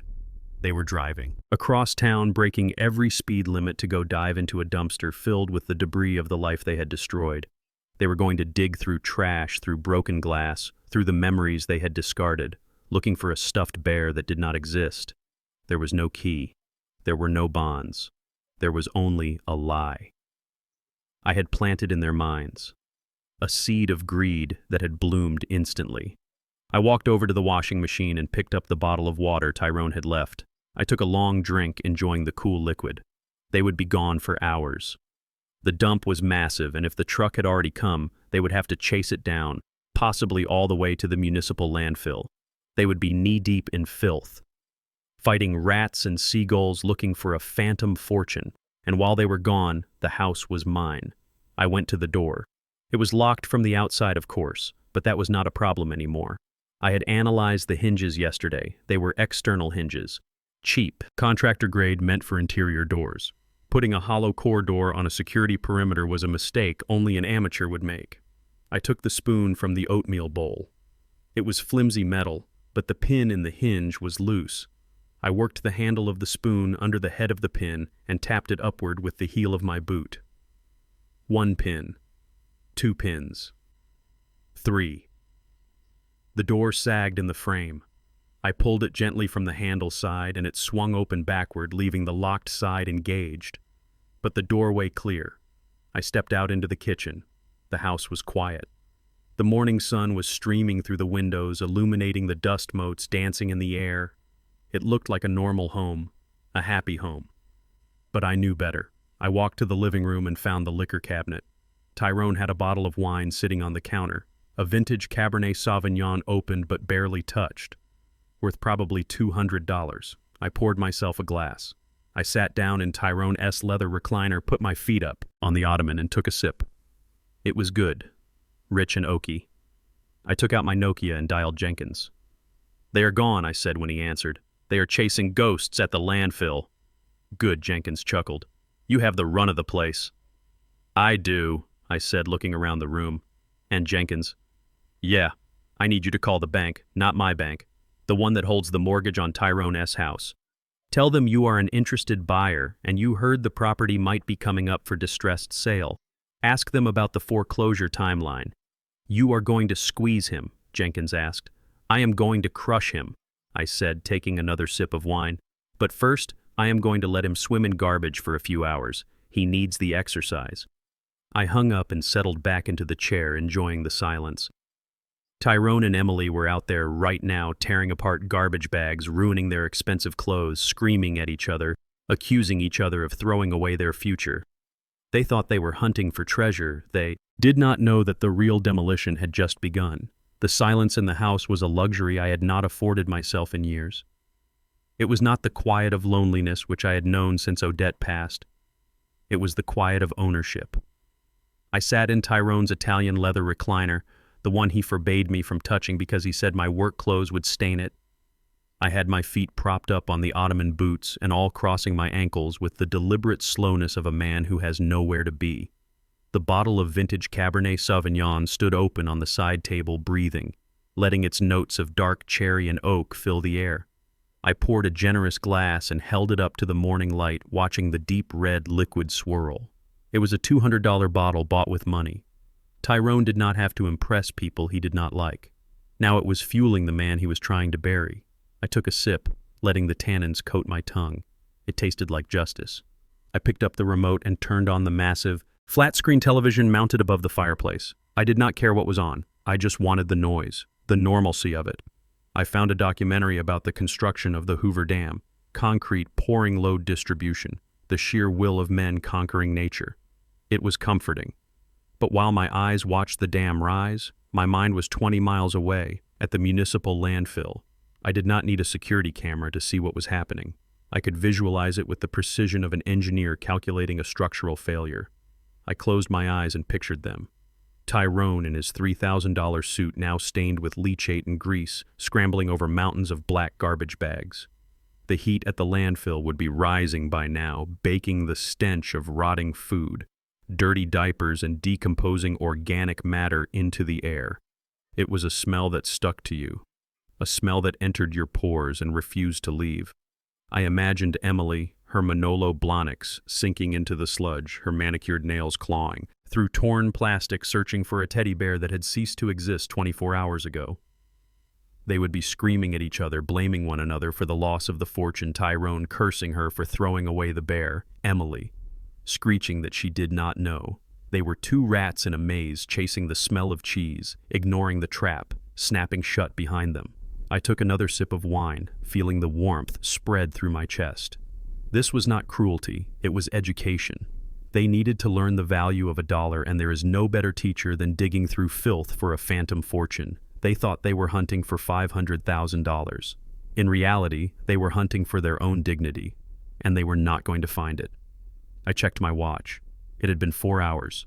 The drive to the dump was 40 minutes. The intake line would have been long, then they would have had to bribe or beg the site manager to let them search the active dumping ground. That meant they had been knee-deep in trash for at least 2 hours. They would be exhausted, dehydrated, and desperate. They would be reaching the breaking point. I poured another glass of wine and waited. The documentary shifted to the installation of the turbines, massive steel beasts designed to generate power. I felt a kinship with them. I was generating power too, silent and unseen, waiting to release the current.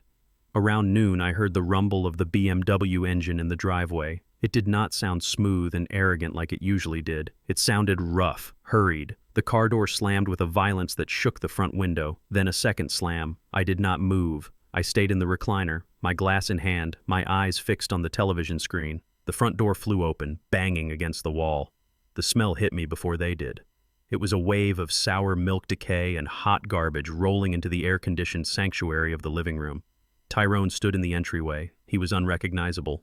His suit jacket was gone. His white dress shirt was torn at the shoulder and stained brown and gray. His hair, usually gelled to perfection, was matted with sweat and grime. Dirt streaked across his face like war paint. He was panting, his chest heaving, his eyes wild and bloodshot. Behind him, Emily looked like a broken doll.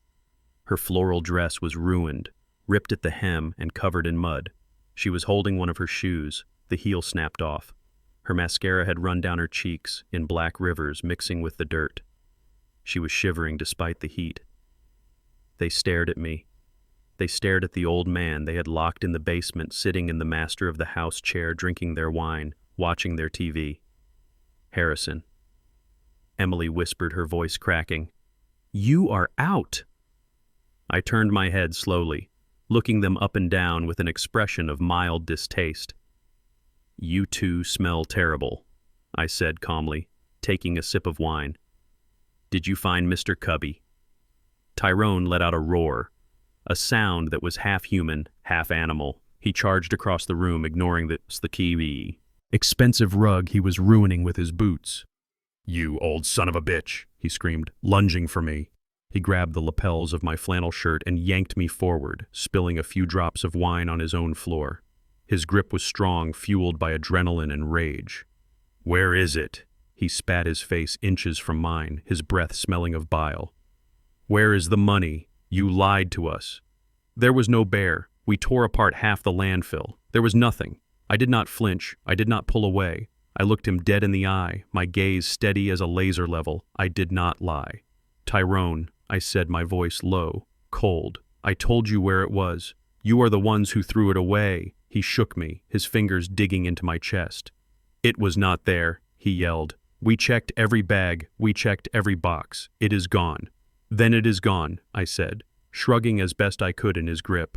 "That is a shame. $500,000. Gone because Emily did not like the smell of dust." Emily let out a wail from the doorway, dropping her broken shoe. "You did this on purpose," she shrieked, pointing a trembling finger at me. You knew. We threw it out. You sent us there to humiliate us." I looked past Tyrone at her. "I sent you there to find your inheritance," I said. "You are the ones who turned it into garbage." Tyrone shoved me back into the chair hard. The wine glass slipped from my hand and shattered on the floor, a red stain spreading across the beige carpet like blood. "I ought to kill you right here," he breathed, his hands clenching into fists. "I ought to finish what we started." "Do it," I challenged him, raising my chin. "Do it, Tyrone. But if you kill me, you definitely do not get the money." He froze, his fist hovering in the air. "What did you say?" he asked, his voice dropping. I brushed the wrinkles from my shirt, smoothing the fabric. "I said if I die, the money stays lost." Tyrone lowered his hand, his eyes narrowing with suspicion. "You said the bonds were in the bear. You said we lost them." I sighed, leaning back in the chair, looking weary, looking like an old man whose memory was a flickering candle. "I might have been mistaken," I murmured, rubbing my temple. "It is so hard to think sometimes." The fog comes and goes. Tyrone grabbed my arm again, but less violently this time, desperation replacing the rage. "What do you mean, mistaken, Harrison? Think hard." I closed my eyes, pretending to strain against the dementia they claimed I had. "The bear," I said slowly. "The bear was where Odette kept the key. But the bonds are not in the bear." "Where are they?" Tyrone demanded, shaking my arm. "Where are the bonds?" I opened my eyes, looking up at him with a sudden clarity. "The bank," I said. "The First National downtown. The box is still there. The bonds are inside the vault. They never leave the bank." "Tyrone, you know that." He stared at me, processing this. His face went through a kaleidoscope of emotions, confusion, relief, and then renewed anger. "But the key," he said, his voice tight. "You said we needed the key." "We do," I said, nodding. "Or rather, we did." Tyrone ran a hand through his dirty hair, leaving streaks of grime on his forehead. "What are you talking about?" "Stop speaking in riddles, old man. If the key is lost," I said, speaking slowly as if to a child, "I can go to the bank in person. I can sign an affidavit of loss. They will drill the lock. It costs $100, but they will open it." "If I am there?" "If you are there," Tyrone repeated. "Yes," I said, "but I have to be there physically with my ID, and I have to sign the papers." Tyrone looked at Emily. She had stopped crying and was watching us, her eyes wide with greed, the dollar signs flashing behind her pupils again. "He has to go to the bank," she whispered, stepping into the room, ignoring the filth on her dress. "He has to sign." Tyrone looked back at me, calculating, measuring. "You are going to do that for us?" he asked, suspicious. I looked at the stain on the carpet, then at the wreckage of my son standing before me. "I want to help you, Tyrone," I said, lying with the ease of a lifetime. "I do not want you to lose this house. I do not want you to be in debt. The money is no good to me. I am an old man. I just want peace." "Peace," Tyrone scoffed. "You want peace.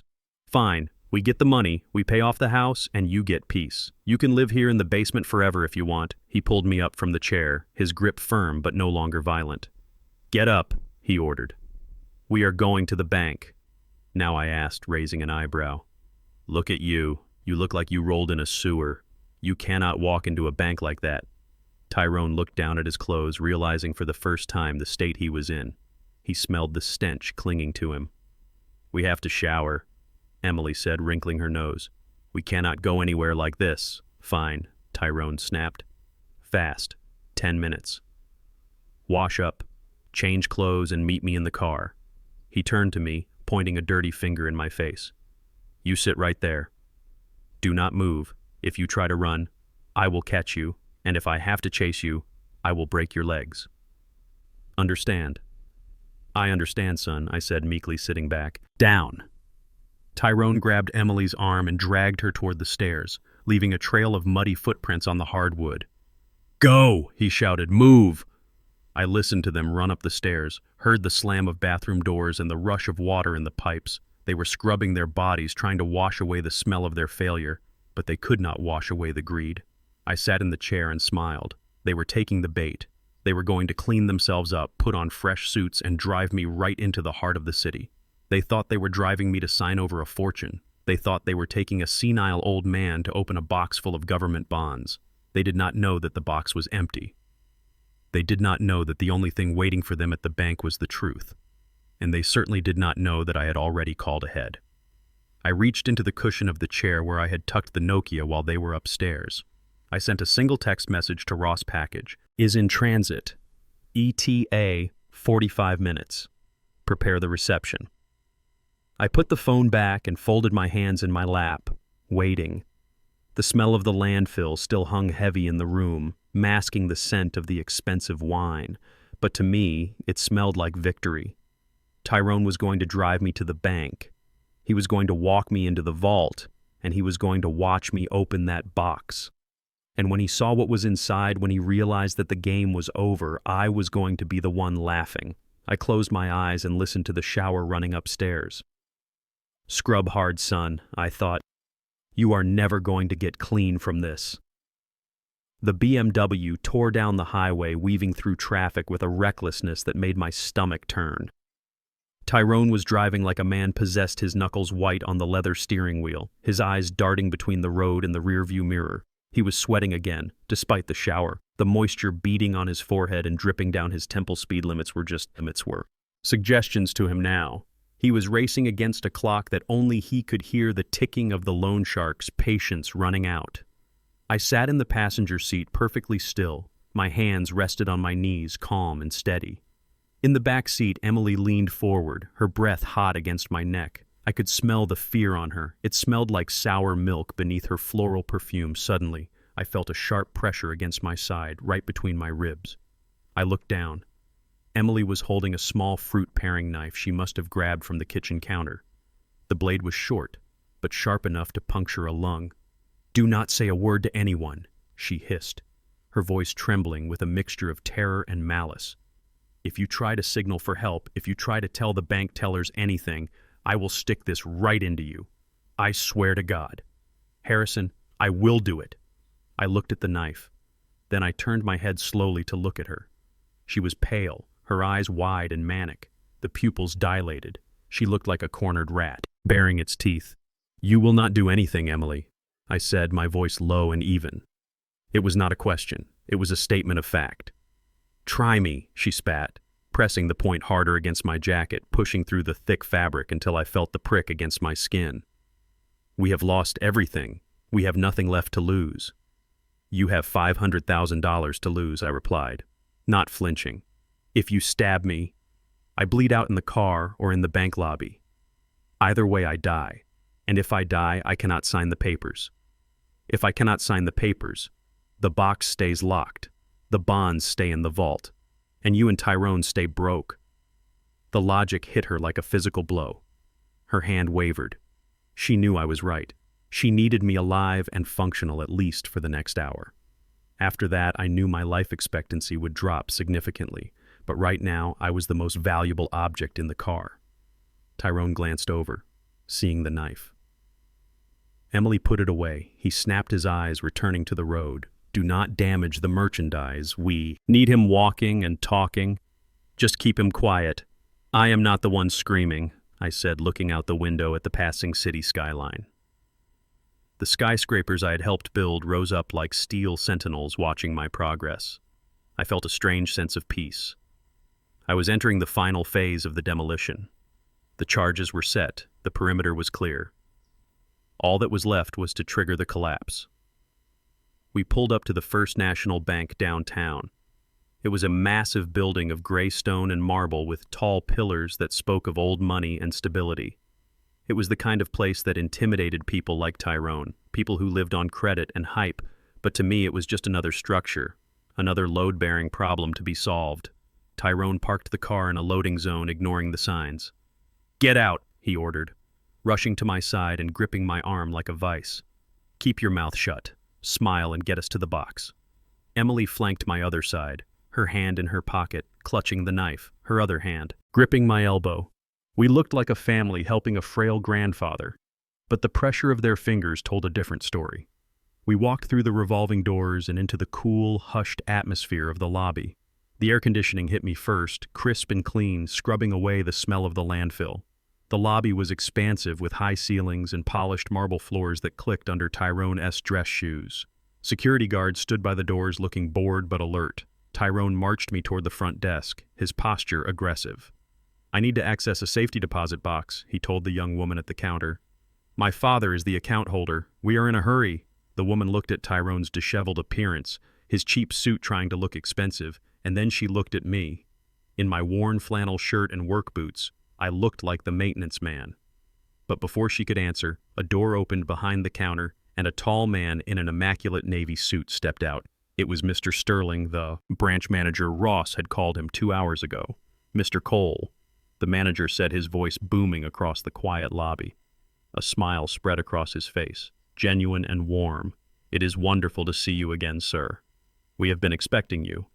Tyrone froze. He looked from the manager to me and back again, confusion warping his features. "You know him?" Tyrone asked, his voice cracking. "Know him." Mr. Sterling laughed, walking around the counter to shake my hand. "Harrison is one of our oldest and most valued clients. He designed the reinforcement grid for our main vault back in the 80s. This building literally stands because of your father." Tyrone. His mouth fell open. He stared at me as if seeing a ghost. He thought I was a nobody, a broke engineer living on pennies. He had no idea I was a legend in this building. "Mr. Cole," the manager continued, ignoring Tyrone and focusing entirely on me. Mr. Ross called ahead. He said you needed to access your private box immediately. "We have prepared the room for you. Would you like some coffee water?" "No, thank you, Arthur," I said, using his first name, throwing Tyrone off balance even further. "I just need to get this done. My son is in a bit of a rush." "Of course," Arthur said, gesturing toward the heavy steel gate that led to the vault area. "Right this way." We walked toward the gate. Tyrone and Emily tried to follow, stepping close to my heels like shadows. "I am sorry," Arthur said, stepping in front of Tyrone, holding up a hand. "Access to the vault is restricted to the account holder only." "What?" Tyrone spluttered, indignation rising in his chest. "I am his son. I have power of attorney. I am afraid that does not matter, sir," Arthur said, his voice turning cold and professional. "Bank policy. The box is in Mr. Cole's name alone. Unless he has explicitly added you to the signature card, which he has not, you cannot enter the vault. You will have to wait in the lobby." "But he is old," Tyrone argued, desperate sweat beading on his upper lip. "He forgets things. He needs help with the key I do not have." "I do." "The key, remember," I interrupted, looking at Tyrone. My voice was calm, steady. "I have to sign the affidavit for the drill. Remember?" Tyrone looked trapped. He looked at the heavy steel gate, then at the armed guard standing next to it. He realized he could not bully his way past. He looked at me, his eyes pleading and threatening at the same time. "Do not mess this up, Pop," he hissed, leaning close so only I could hear. "You get those bonds and you bring them out here. If you try anything funny, Emily is waiting right here, and we know where you sleep." I nodded slowly, playing the part of the obedient cowed father. "I understand." Arthur swiped his badge and the gate clicked open. I stepped through, leaving my son and his wife on the other side of the bars. They looked like prisoners already trapped in their own greed and desperation, watching the only thing that could save them walk away. I followed Arthur down the long corridor lined with brass boxes. The air was cool and smelled of paper and dust. It was the smell of money. Arthur stopped at a small private room, a viewing room with a table and a single chair. "Here we are, Harrison," Arthur said softly. He reached into his pocket and pulled out a key box, 402. As Mr. Ross instructed, we moved it here for you. It is empty, of course. Thank you, Arthur, I said, taking the key. You are a good man. Take your time. He nodded and closed the door, leaving me alone. I sat down in the chair and placed the metal box on the table. It was long and narrow, cold to the touch. My hands were not shaking. Not anymore. I felt a supreme clarity. I opened the lid. It was empty, just as I knew it would be. There were no bonds. There was no fortune inside this tin box. The fortune was in the trust fund, safe and untouchable. I reached into my pocket and pulled out a piece of paper. I had prepared it the night before, writing it by the light of the moon in the basement. It was a single sheet of notebook paper folded twice. I unfolded it and placed it inside the empty metal box in bold black ink. I had written 5 words. I am the buyer. I stared at the words for a moment. The ink looked blacker than night. It was the punchline to the joke they did not know they were telling. It was the revelation that would shatter their reality. Tyrone thought he had sold my house to a stranger, an investor, a faceless corporation. He thought he had outsmarted me. He did not know that the LLC that bought the house was mine. He did not know that the $450,000 he had received was my money. Money. I had paid to buy back my own property. I was the buyer. I closed the lid of the box with a satisfying snap. I left the paper inside, waiting for the moment when the truth would come out, when the police would open this box as evidence. They would find my note, a confession of victory. I stood up and smoothed my flannel shirt. I checked my reflection in the polished metal of the box. I looked tired, old, worn down, but my eyes were bright. They were the eyes of a man who had just won a war without firing a shot. I walked out of the viewing room, leaving the box on the table. Done already? Arthur asked, waiting in the hall. Done, I said. The transfer is authorized. I walked back down the corridor toward the gate. Tyrone and Emily were pressing their faces against the bars like zoo animals, their eyes scanning my hands, looking for the bonds. I held up my empty hands, palms open. Tyrone's face fell. He looked like he had been punched in the gut. Where is it? He shouted as I stepped through the gate. Where is the money? I stopped in front of him, keeping my voice low so the guard would not react. It is electronic, son, I said. Calm and reasonable. These are government bonds, Tyrone. You do not just carry them out in a sack like a bank robber. I signed the release forms. The bank is liquidating them. The money will be wired. Wired, Tyrone repeated, blinking stupidly. Wired. Where? To the account on file, I said. To my account. Your account, Emily screeched, drawing stares from the tellers. Why your account? Because it is my money. Emily, I said, looking her up and down, letting my gaze linger on the mud stains on her dress. It goes to me, and then I transfer it to you. That is how it works. How long? Tyrone asked, grabbing my shoulder, his grip painful. How long will it take? 24 hours, I lied. Standard banking procedure. It will be there tomorrow morning. Tomorrow, Tyrone released me, running a hand over his face. Tomorrow is too late. The Greeks said today. They said noon. Then tell them it is coming, I said, shrugging. Tell them the wire is pending. Show them the deposit slip if you have to, but that is the best I can do. Tyrone looked at me, searching for a lie, searching for a trap. But I was an engineer. I knew how to build a facade that could withstand a hurricane. He saw only a tired old man who had done what he was told. Fine, he spat. Fine. We go home. We wait. But you are staying in the basement, Pop. And if that money is not there by 9 a.m. tomorrow, I am going to tear this whole city apart. I nodded meekly. I understand. Let us go, Emily hissed, grabbing my arm again. Let us get out of here. We walked out of the bank into the blinding afternoon sun. They dragged me toward the car, thinking they were dragging a prisoner back to his cell. They did not know that the wire transfer was never coming. They did not know that the only thing arriving tomorrow morning was a squad of FBI agents and a foreclosure notice. I got into the car and buckled my seatbelt. Drive safely. Son, I said, closing my eyes. I would hate for anything to happen to us now that we are so close. Tyrone slammed the car into gear and peeled away from the curb. I smiled internally, listening to the engine roar. The demolition was complete. Now I just had to watch the dust settle. The drive back to the house was a blur of aggressive lane changes and terrified silence inside the cabin of the BMW. Tyrone drove like a man running from a fire, his eyes fixed on the road with a manic intensity that made the veins in his neck bulge against his collar. Emily sat in the back seat chewing on her thumbnail until it bled, her eyes darting around as if looking for an escape route that did not exist. I sat in the passenger seat, calm and collected, watching the city pass by. My hands were folded in my lap, resting easily. I was the eye of the storm, the only steady point in their collapsing world. When we screeched into the driveway, Tyrone did not even turn off the engine before he was out of the car. He ran around to my side and yanked the door open, grabbing my arm with a grip that bruised. "Get inside," he snarled, dragging me up the steps. "Get inside and make the transfer." Emily followed close behind, stumbling in her heels, her face a mask of panic. We burst into the house, the cool air conditioning offering no relief from the heat of Tyrone's desperation. He pushed me toward the kitchen island where his laptop sat open and glowing. "Do it now," he shouted, slamming his hand on the marble counter. "Log and transfer the money. I want to see the confirmation screen." I moved slowly, deliberately, irritating him with every second I wasted. I pulled out the chair and sat down, adjusting my flannel shirt. I looked at the screen, then up at him. "I cannot transfer it instantly, Tyrone," I said, my voice steady and reasonable.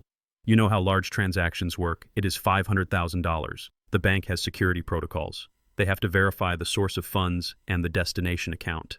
Tyrone's face turned a shade of purple I had never seen before. He leaned over me, his breath smelling of stale coffee and fear. "Do not give me that bureaucratic garbage. Pop, you said 24 hours. You said it would be there tomorrow morning." "It will," I lied, smoothing my hair back. "The transfer is initiated, but it has to clear the federal clearinghouse. It takes time." "Tyrone, it is out of my hands." He slammed his fist onto the counter, making the fruit bowl jump. "You better not be playing me, old man. If that money is not in my account by noon tomorrow, I am going to lose my mind. Do you understand? I am going to lose everything I understand." "Son," I said quietly, "I did what I could. The rest is up to the banking system." He stared at me, searching for deception, searching for a crack in my facade, but I was reinforced. Concrete, I gave him nothing but the weary expression of a father trying to help. His screw-up son. He groaned, a sound of pure frustration, and turned away, raking his hands through his hair. Just then, his phone began to ring. It was not a normal ringtone. It was a jarring, high-pitched alarm sound he had assigned to a specific contact. The color drained from his face instantly, leaving him looking gray and sickly. He stared at the phone on the counter as if it were a bomb counting down. "Answer it," Emily whispered from the doorway, her voice trembling. "Answer it, Tyrone, or they will come here." Tyrone reached out with a shaking hand and tapped the speaker icon. "Yeah," he said, his voice cracking. "Where is my money, Tyrone?" A voice boomed from the speaker, deep and gravelly, with a thick accent that sounded like it had been forged in a basement. It was the voice of a man who broke bones for a living. "I am getting it," Tyrone stammered, sweat beading on his forehead. "I swear, Tony. It is coming. The transfer is pending." "Pending." The voice laughed, a dry, humorless sound. "I do not pay my bills with pending." "Tyrone, I pay with cash. You said you sold the house. You said you had the $450. I do." "I did," Tyrone yelled, desperate. "I sold it. The money is there. It is just locked up. Locked up." The voice dropped an octave, becoming deadly quiet. "You are lying to me, Tyrone. I checked the public records. The sale went through yesterday. The funds were released. Why is my money locked up?" "I do not know," Tyrone cried, checking his laptop, frantically opening his own banking app. "There is a hold. I see the deposit, but it says pending investigation. I do not know why I watched from my chair, sipping the glass of water I had poured for myself. I knew exactly why I had instructed Ross to flag the transaction as suspicious immediately after I sent the money from my shell company. I had frozen the funds on my end, trapping Tyrone in a financial limbo. "Listen to me, little man," the voice on the phone growled. "You have until midnight, not tomorrow morning, not noon, midnight. If I do not see 200,000 in my crypto wallet by 12 a.m., I am sending the boys over. And they are not coming to talk. They are coming to take a piece of you. Literally. Tony." Please, Tyrone begged, tears streaming down his dirty face. I need 24 hours. My dad just signed over some bonds, $500,000. It is coming. I swear. I do not care about your dad or his bonds. Midnight, Tyrone, or I chop off your hands and use them to open your safe myself. The line went dead. The silence that followed was heavy, suffocating. Tyrone stood there staring at the phone, his chest heaving. He looked like a man who had just heard his own death sentence. Midnight, he whispered. Midnight, he turned to his computer, typing furiously, clicking refresh over and over again on his banking screen. Come on, he screamed at the monitor. Come on, clear, you stupid money. But the screen remained unchanged, pending investigation. The words mocked him in bright red letters. The $450,000 from the house sale was visible but untouchable. It was a mirage, water in the desert that he could not drink. He spun around and looked at me, his eyes wild. Call the bank, he shouted. Call them and tell them to release the hold. It is your sale, Pop. You were the seller. Tell them it is legitimate. I cannot call them now. Tyrone, I said calmly, looking at the clock on the microwave. It is 5:30. The main office is closed. The fraud department does not open until 9 a.m. No, Tyrone roared, sweeping the fruit bowl off the counter. It crashed to the floor, apples and oranges rolling everywhere. No. He fell to his knees in the middle of the kitchen, pulling at his hair, sobbing. It was a pathetic sight. A grown man brought to his knees, not by grief but by greed. Emily stood in the doorway watching him. Her face was pale, but her eyes were calculating. She was looking at Tyrone like he was a piece of meat that had gone bad. She looked at the clock, then at the back door. I am leaving, she said softly. Tyrone stopped sobbing and looked up at her, confusion clouding his tear-filled eyes. What? He asked. I am leaving, Tyrone, she said, her voice gaining strength. She walked into the living room and grabbed her purse, the expensive one she had bought with my money. She started stuffing things into it, her phone, her car keys, a handful of cash from the jar on the counter. You cannot leave. Tyrone scrambled to his feet, stumbling over his own feet. We are in this together. Em, we are a team. Not anymore, we are not. She spat, not looking at him. Tony said, Midnight, Tyrone. Did you hear him? He said, he is going to chop you up. I am not staying here to watch that. I am not going to let them hurt me. Because you are a gambling addict. She ran to the front door, grabbing her coat. Emily, wait. Tyrone chased after her, grabbing her arm. You cannot do this. You spent the money too. You wanted the house. You wanted the lifestyle. You are just as guilty as I am. I did not gamble away $200,000. She screamed, spinning around to face him, trying to wrench her arm free. I did not lie to the loan sharks. Let me go, Tyrone. I am going to my sister's. No, you are not. Tyrone shouted, his grip tightening until she winced. You are staying right here. We are going to fix this. There is no fixing this, she yelled, scratching at his hand with her manicured nails. It is over. You are dead, Tyrone, and I am not dying with you. I am filing for divorce. The word hung in the air. Divorce? Something snapped in Tyrone. The fear in his eyes was replaced by a blind, white-hot rage. He pulled her back hard, spinning her around. You ungrateful little witch, he growled. He raised his hand and slapped her across the face. The sound was loud, crisp, echoing through the high-ceilinged hallway. Emily stumbled back, holding her cheek, shock written all over her face. She stared at him for a second, then she lunged at him, screaming, clawing at his eyes. They fell to the floor, a tangle of limbs in expensive clothing, wrestling like animals. Tyrone was shouting obscenities. Emily was screeching. I sat at the kitchen island watching them. My son and the woman he chose tearing each other apart on the floor of the home they had stolen from me. It was a scene of utter degradation. The veneer of their high-class life had been stripped away, revealing the rot underneath. Stop it, I said, my voice booming over their noise. They froze, panting, tangled together on the rug. Look at you, I said, standing up, walking over to them. You are pathetic, both of you. Tyrone looked up at me, a line of blood trickling from a scratch on his cheek. Help us, Pop, he whispered, desperate again. Help us fix this. I cannot fix you. Tyrone, I said, looking down at him. I can build skyscrapers, I can reinforce bridges, but I cannot fix a soul that is broken by greed. Emily scrambled away from him, grabbing her purse and running for the door. This time, Tyrone did not stop her. She threw the door open and vanished into the night, leaving the door wide open. Tyrone lay on the floor, staring at the open door, defeated. "She is gone," he whispered. "She really left me." "She was never with you, son," I said, closing the door and locking it. "She was with the money, and the money is gone."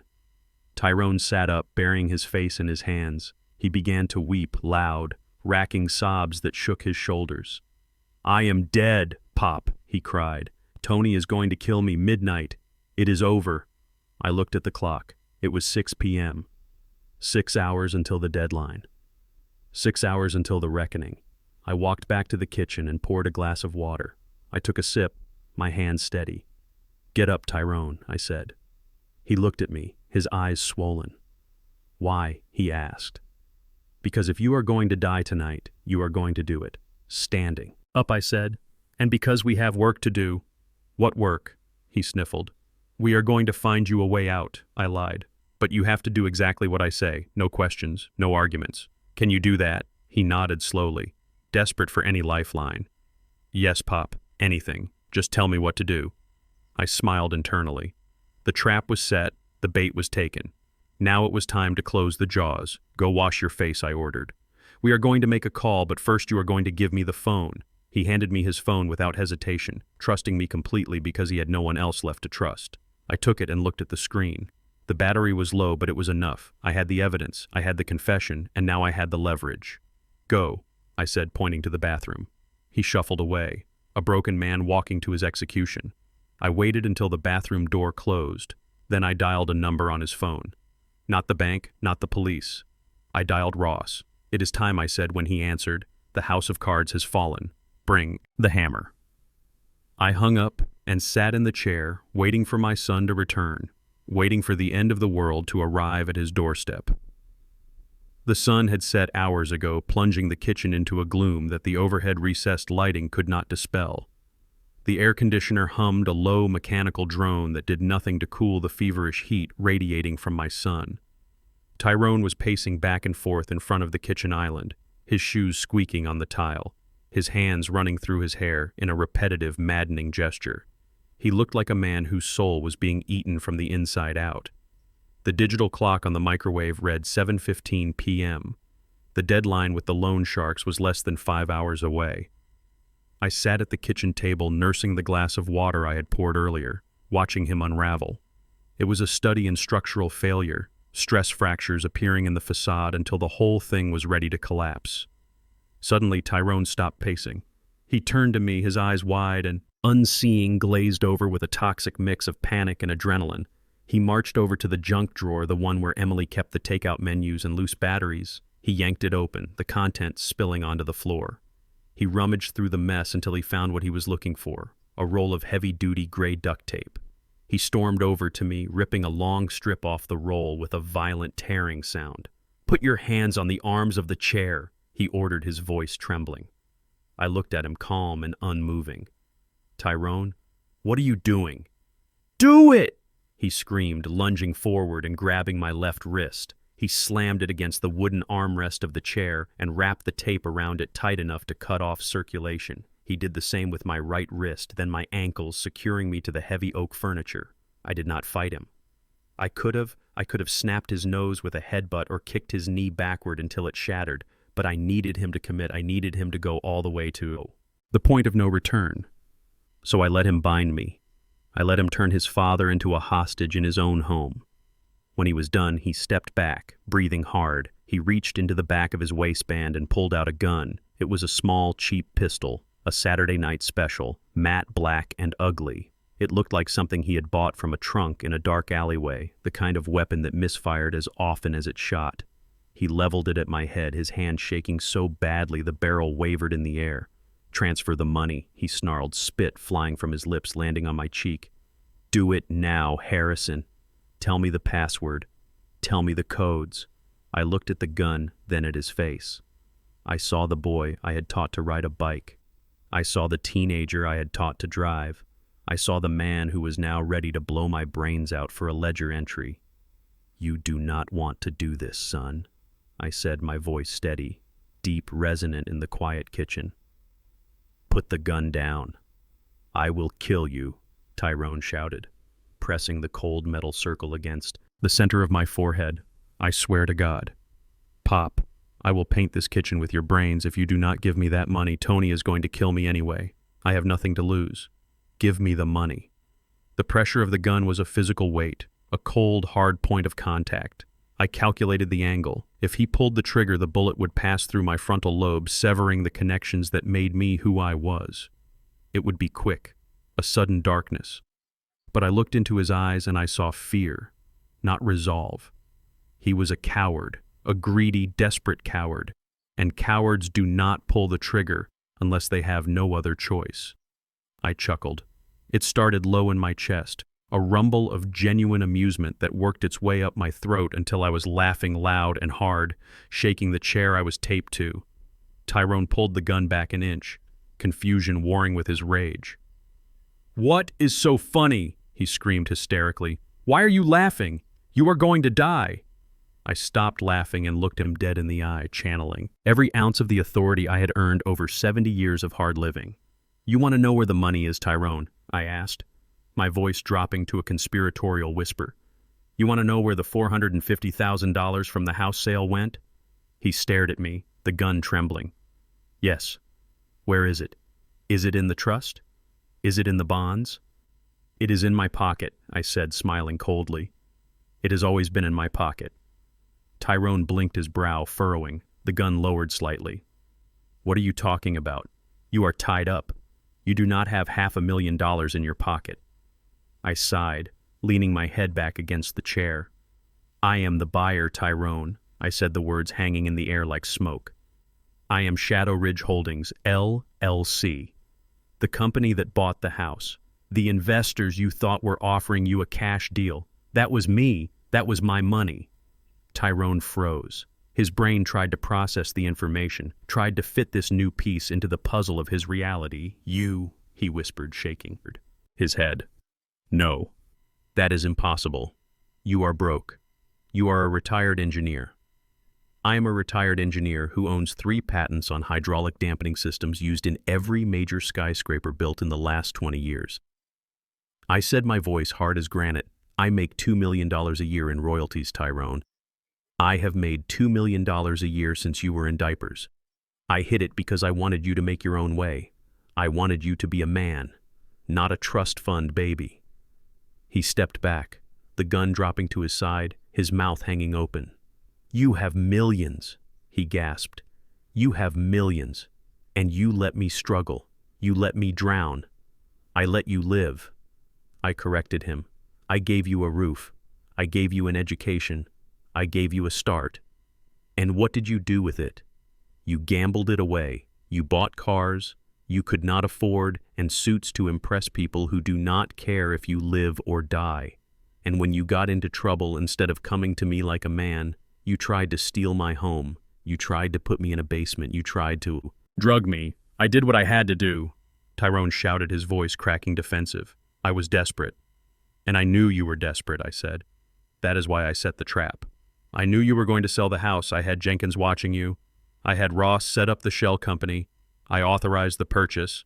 I bought my own house back from you, Tyrone, with my own money, just to see how far you would go, just to see if you would actually sign the papers."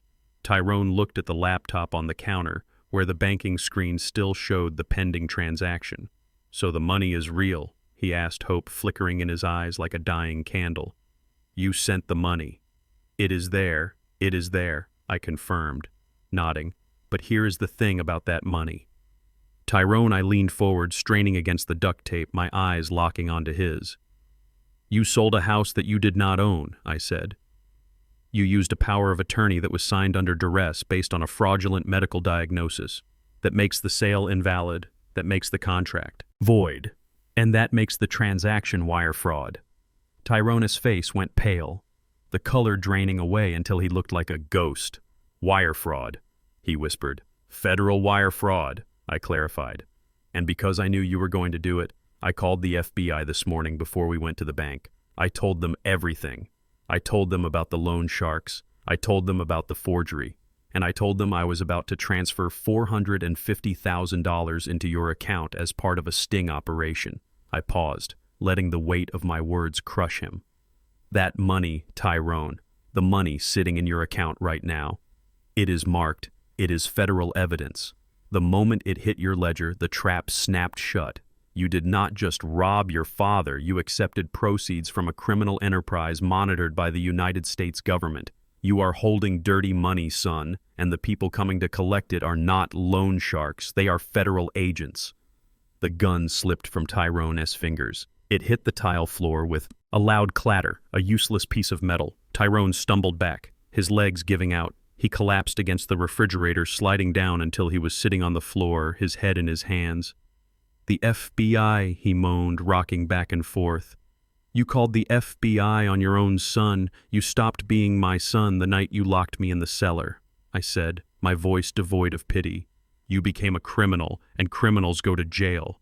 But Tony Tyrone looked up, tears streaming down his face, terror distorting his features. Tony is going to kill me. If I do not pay him by midnight, he is going to cut me up. I looked at the clock. It was 7:30 p.m. You better hope the police get here before Tony does, I said calmly, because a jail cell is the safest place in the world for you right now. Tyrone stared at me, a look of pure betrayal in his eyes. How could you? He whispered. How could you do this to me? I did not do this to you, Tyrone, I said, closing my eyes, tired, suddenly exhausted by the weight of the victory. You did this. To yourself, I just let you hold the shovel. The room fell silent, save for the hum of the refrigerator and the sound of Tyrone weeping on the floor. I sat there taped to the chair, waiting for the sirens, waiting for the end of the world. My heart heavy, but my conscience clear. I had built a life on solid foundations. My son had built his on sand, and the tide had finally come in. The silence in the kitchen stretched tight like a rubber band about to snap. Tyrone was still huddled on the floor, rocking back and forth, muttering to himself about midnight and deadlines and broken legs. I sat taped to the heavy oak chair, watching the digital clock on the microwave count down the seconds. The air conditioner hummed a low, indifferent drone, masking the sound of vehicles approaching from the street. I knew they were coming. Ross was a man of his word, and he knew the federal banking laws better than anyone. When I authorized that transfer from a shell company to a personal account flagged for suspicious activity, it triggered alarms that rang straight in the offices of the FBI. It was not just a property dispute anymore. It was wire fraud involving significant sums across state lines. It was the kind of crime that brought out the heavy artillery. Suddenly, the front yard exploded with light. Blue and red strobes cut through the darkness, flashing against the kitchen windows like a disco strobe in a nightmare. A voice boomed from a loudspeaker outside, magnified and terrifying. Federal agents. This is the FBI. Come out with your hands up. Tyrone froze mid-rock. His eyes went wide, and for a second a look of pure relief washed over his face. He thought it was the police coming to save him from the loan sharks. He thought the cavalry had arrived to put him in a holding cell, safe from Tony's knife. Thank God, he whispered, scrambling to his feet, stumbling over his own exhaustion. It is the cops. Pop. It is the cops. He started to run toward the front door, his hands waving. I am here, he screamed. I am in here. Help me! He did not get the chance to open the door. There was a deafening boom, a concussive blast that shook the floorboards beneath my feet. The heavy front door, the one Emily had picked out for its aesthetic appeal rather than its security, splintered inward as a battering ram hit it with thousands of pounds of force. Wood flew like shrapnel. Glass shattered. The foyer filled with smoke and the heavy thud of boots. Freeze. Federal agents. Get on the ground. Men in body armor swarmed into the house carrying assault rifles with blinding tactical lights. They moved with the precision of a machine, flowing from room to room, clearing corners, shouting commands. Tyrone stood in the hallway, paralyzed by the violence of the entry. He had expected a patrol car and a polite knock. He got a SWAT team. Get down, a voice roared. Tyrone raised his hands, shielding his eyes from the lights. Do not shoot. It is my dad. He is the one who... A black-gloved hand grabbed Tyrone by the back of his expensive ruined shirt and slammed him into the wall. The impact knocked the wind out of him. He slid down the plaster, leaving a smudge of dirt and sweat, clear, kitchen clear. An agent entered the kitchen, his rifle raised. He saw me taped to the chair, the duct tape gleaming under his flashlight beam. Hostage secured, the agent shouted into his radio. Medical, get in here. 2 agents moved toward me, knives out. They sliced through the tape, binding my wrists and ankles with practiced efficiency. The circulation rushed back into my hands, painful and hot. I rubbed my wrists, looking at the chaos destroying my son's perfect home. They dragged Tyrone into the kitchen, forcing him face down on the tile floor. One agent pressed a knee into his back while another zip-tied his hands behind him. "You have the right to remain silent." An agent recited the words, mechanical and cold. I stood up, my legs shaky but holding. The agent who had cut me loose offered me a hand. "Are you okay, sir?" he asked, looking at the red marks on my skin. "Do you need a paramedic?" "I am fine," I said, my voice raspy. "I just want to see my son." I walked over to where Tyrone lay pinned to the floor. His face was pressed against the cold ceramic, his eyes wild and rolling. He looked up and saw me standing over him, free and untouched while he was in chains. "You!" he screamed, spitting blood from a split lip. "You did this. You set me up." I looked down at him, feeling a profound hollowness where my heart used to be. "I did not set you up, Tyrone," I said softly. "I just called the authorities. You set yourself up the moment you tried to sell a house that did not belong to you. It was a trap," he wailed, struggling against the zip ties. "The money. It was a trap. It was a test," I corrected him. "And you failed. Search him," the lead agent ordered. An agent began to pat Tyrone down, checking his pockets and waistband. He pulled out the wallet, the keys, and then his hand stopped at the back of Tyrone's pants. "Weapon," the agent shouted. He pulled out the cheap matte black pistol Tyrone had threatened me with. He cleared the chamber, a single bullet clattering onto the floor. It spun like a coin before coming to rest near my boot. "Gun secured," the agent said, bagging it. Then he reached into the inside pocket of Tyrone's suit jacket. He pulled out a small, clear plastic bag filled with white powder. "We have narcotics," the agent said, holding the bag up to the light. "Looks like cocaine." Tyrone's eyes bulged. "No, that is not mine. I mean, it is just for stress. I do not deal. It is personal use, possession of a firearm during the commission of a felony, possession of a controlled substance, wire fraud, elder abuse." The lead agent listed the charges, ticking them off like items on a grocery receipt. "You are looking at 20 years minimum, son." Tyrone began to sob.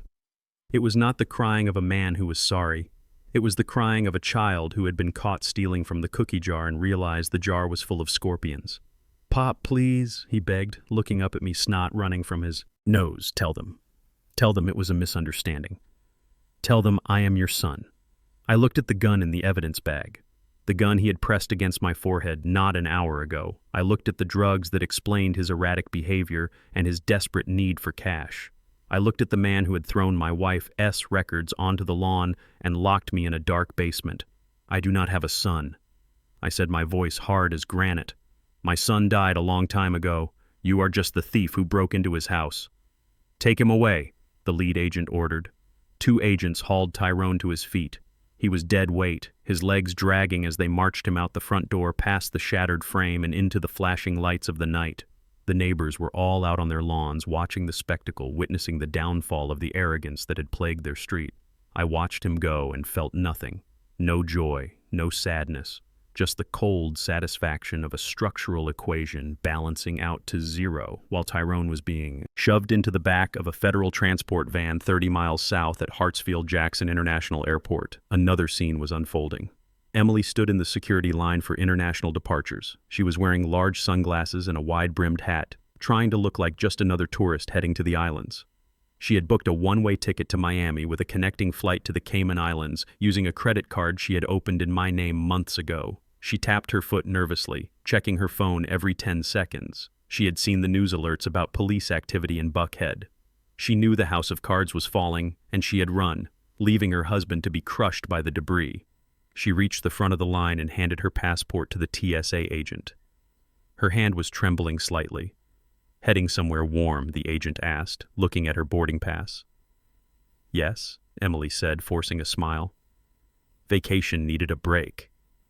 The agent nodded and waved her through toward the scanners. She placed her carry-on bag, a Louis Vuitton roller on the belt, and walked through the metal detector. She held her breath, waiting for the beep. Silence. She exhaled a sigh of relief. She was going to make it. She was going to get away. Ma. She froze, a TS. A supervisor was standing by the monitor, looking at the X-ray image of her bag. He signaled to two uniformed police officers standing near the checkpoint. "Is this your bag, Ma?" The supervisor asked, pointing to the monitor. "Yes," Emily said, her voice rising in pitch. "Why? What is wrong?" "Please step this way," the officer said, stepping in front of her, blocking her path toward the gates. "I have a flight to catch." Emily snapped, her entitlement flaring up even in the face of danger. "I do not have time for this. Step this way." "Now," the officer repeated, his hand resting on his belt. They led her to a side table. The supervisor unzipped the bag. Emily watched, her heart hammering against her ribs. Inside, tucked between layers of silk underwear and designer swimwear, was a heavy velvet pouch. The supervisor opened the pouch and poured the contents onto the table. Diamonds, emeralds, rubies, gold. It was a treasure trove. Odette's jewelry collection. The pieces I had given my wife over 40 years of marriage, the necklace from our honeymoon, the bracelet from Tyrone. Birth, the ring from our 25th anniversary. All of it stolen from my bedroom while I was locked in the basement. "That is mine." Emily lied quickly. "It is family heirlooms. My grandmother gave them to me." "Is your grandmother's name?" "Odette Cole," the officer asked, holding up a gold locket engraved with the name Emily S. Mouth opened and closed like a fish out of water. "We have a report of grand larceny from the Atlanta PD regarding these specific items," the officer said, pulling out his handcuffs. "No," Emily shrieked, backing away. "No, you do not understand. My father-in-law gave them to me. He is confused. He forgot. We have video surveillance from the pawn shops where you tried to sell 2 of the rings yesterday, the officer said, stepping forward. "You are under arrest for grand larceny, possession of stolen property, and flight to avoid prosecution." Emily screamed, a high, piercing sound that made heads turn all over the terminal. "Tyrone," she yelled as the cuffs clicked around her wrists. "Tyrone, help me. Call the lawyer." But Tyrone was not there. Tyrone was in the back of a van heading to a federal holding cell. As the officers marched her away past the staring crowds, Emily saw her reflection in the glass of a duty-free shop. She saw a woman who had thought she was untouchable, a woman who thought beauty and youth were currencies that could buy anything. Now she was just another criminal in handcuffs, dragging a bag full of memories she had tried to pawn for a plane ticket. The phone in my pocket buzzed. I pulled it out, standing in the ruins of my kitchen. Package 2 secured Ross text read. I looked around the empty house. The silence was back, but this time it was not oppressive. It was clean. It was the silence of a job well done. I walked out the front door, past the broken wood and the police tape. I did not look back. I walked down the driveway to where the agents were wrapping up their work. "Mr. Cole," the lead agent said, approaching me, "we need you to come down to the station to give a formal statement. We can give you a ride." I looked at the black SUV waiting at the curb. Then I looked down the street. "No, thank you," I said. "I have my own ride." I walked past the SUV to the end of the block where a battered Ford F-150 was idling in the shadows. Jenkins was behind the wheel. I climbed into the passenger seat. The truck smelled of old coffee and sawdust. It smelled like home. "Did you get them?" Jenkins asked, shifting into gear. "We got them all," I said, leaning my head back against the seat. Jenkins nodded and pulled away, driving slowly through the quiet streets. "Where to?" he asked. "Take me to a hotel," I said. "I need a shower. And then I need to call a contractor. I have a porch to have a rebuild." The heavy steel doors of the Federal Detention Center slammed shut behind me with a sound that signaled finality. It was a sound I had become accustomed to lately, first in my own basement and now here 40 miles outside of Atlanta. The air inside the facility smelled of industrial cleaner and unwashed bodies, a scent that clung to the back of your throat and refused to let go. I walked down the long gray corridor guided by a guard who looked too young to carry a weapon. I was 70 years old, wearing my best Sunday suit and holding a cane. I did not really need, using it more as a prop of dignity than a tool for walking. I walked with my head high, my eyes focused straight ahead. I was not here to visit a relative. I was here to inspect the wreckage of a life I had once built. Then I saw him. On the other side of the thick plexiglass partition sat a man I barely recognized. Tyrone looked 20 years older than the last time I saw him, being shoved into the police van. The arrogant stockbroker in the tailored Italian suit was gone. In his place was a shivering, gaunt figure in a bright orange jumpsuit that hung loosely on his frame. His head was shaved, revealing the shape of his skull, making him look vulnerable and hard at the same time. His eyes, usually bright with schemes, were sunken and dark-rimmed red from lack of sleep, or perhaps from crying. He was fidgeting, picking at his cuticles, his leg bouncing under the metal table in a nervous rhythm that vibrated through the floor to where I stood. He picked up the black phone receiver the moment I sat down. His hands were shaking violently, causing the heavy cord to sway. I picked up my side slowly, deliberately. The plastic felt greasy against my ear, warm from the last inmate who had sat here begging for salvation. "Pop," he breathed, his voice cracking through the static. "Pop, thank God you came. You have to get me out of here.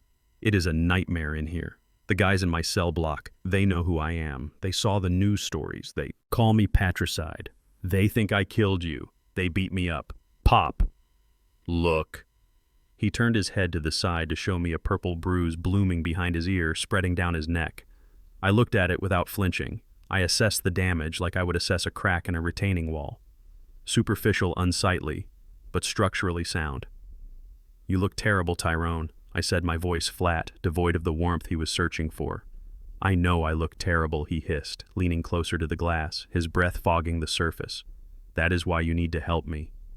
I talked to my public defender. He says, the bail is set at $100,000 because I am a flight risk and because of the gun charge. But you have that kind of money, Pop. I know you do. The feds told me everything during the interrogation. They told me about the patents. They told me about the trust fund in Delaware. They told me you are the one who bought the house back." He paused, licking his dry lips, his eyes wide, with a mixture of awe and resentment. "You played me, Pop. You played me like a fiddle.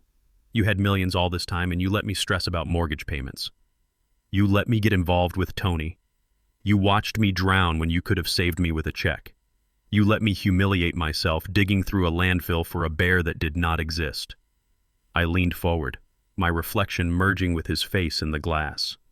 "I watched you drown, Tyrone, because you were the one who poked holes in the boat," I said. "You gambled away your life, you signed your name to debts you could not pay. And when the water got high, you did not ask for a life jacket. You tried to use my body as a raft. But I can fix it," Tyrone interrupted, desperate sweat beading on his forehead. "If you bail me out, I can fight this," the lawyer says. "If I cooperate, if I testify against Tony and the document forger, maybe I can get a deal, but I cannot do it from in here, Pop. I need to be out to prepare my defense. I need a real lawyer, not this public defender hack. You have the money. You can hire the best criminal defense team in the state. You can save me. You owe me that much for setting me up." I looked at my son, the man who had been a baby in my arms, the boy I had taught to fish, the teenager I had taught to drive. I looked for a spark of the person he used to be, but all I saw was a desperate criminal trying to run one last con, trying to manipulate the one person he had already destroyed. "I have the money," I said slowly, letting the words sink in. "I could pay your bail today. I could hire a team of lawyers that would make the district attorney head spin. I could probably get you reduced to probation if I threw enough cash at the problem. I have enough money to buy this entire prison block." Tyrone hope flared in his eyes, bright and pathetic. "So you will do it. You will help me. You are going to get me out." "No," I said. The word hung in the air, heavy as a tombstone. "Why?" He whispered, the hope dying instantly. "Why not? You are my father." "No, I am not," I replied, my voice steady. "I was your father when you were growing up. I was your father when I paid for your college. I was your father when I helped you with the down payment on your first house. But that man died.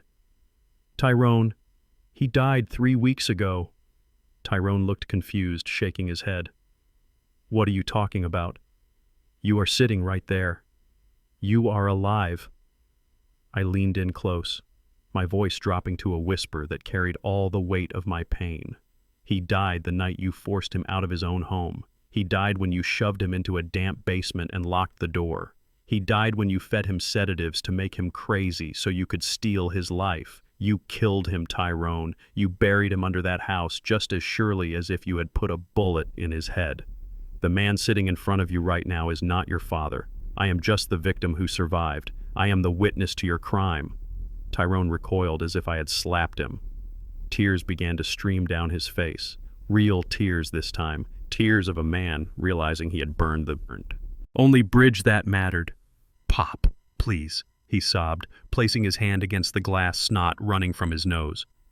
"I am sorry. I was scared. I was desperate. I love you. Do not leave me in here. Do not let me die in here." I stood up. The chair scraped against the floor, loud and harsh. I adjusted my jacket, smoothing the lapels. I looked down at him one last time. I did not feel anger anymore. I did not feel hate. I just felt a profound hollowness. A space where my son used to be. "You made your bed, Tyrone," I said. "Now you have to sleep in it. And unlike the bed you gave me, yours comes with a toilet." I hung up the receiver. It clattered into the cradle, cutting off his sobbing. I turned my back on him and walked toward the heavy steel door. I could hear him screaming my name, pounding his fists against the glass, muffled and distant muffled, like the sound of a man buried alive. I signaled the guard to open the door. I walked out into the sunlight of the parking lot, taking a deep breath of fresh air. It tasted sweet. It tasted like freedom. I had lost a son, but I had regained my life, and that was a trade I was finally willing to accept. The courtroom was a theater of the absurd, and Emily was giving the performance of her life. She sat on the witness stand dressed in a conservative navy blue cardigan and a knee-length skirt that she would never have been caught dead wearing a month ago. Her hair, usually styled in loose beach waves for her social media followers, was pulled back into a severe bun. She wore no makeup, leaving her face pale and drawn, emphasizing the dark circles she had carefully cultivated. She looked like a nun. She looked like a victim. She looked nothing like the woman who had laughed while locking me in a damp basement. I sat in the back row of the gallery, my hands resting on the handle of my cane. I was the silent observer, the ghost at the banquet. The prosecutor, a sharp woman named Ms. Sterling, with eyes like flint, was walking Emily through her testimony. Emily had cut a deal, or at least she thought she had. In exchange for leniency, she had agreed to testify against Tyrone, painting him as the mastermind and herself as the battered, coerced wife who had no choice but to go along with his schemes.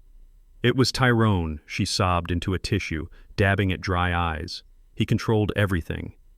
He had a temper. You saw the gun the police found. That was his. He used to wave it around the house, threatening me, saying if I did not help him get his father's money, he would hurt me and Harrison. I was terrified. I just wanted to protect Harrison. I watched her lie with the same ease she used to apply filters to her photos. She was throwing her husband, the man she had promised to love and cherish, directly into the wood chipper to save her own skin. She told the jury about the forgery, claiming Tyrone had practiced my signature for weeks while forcing her to watch.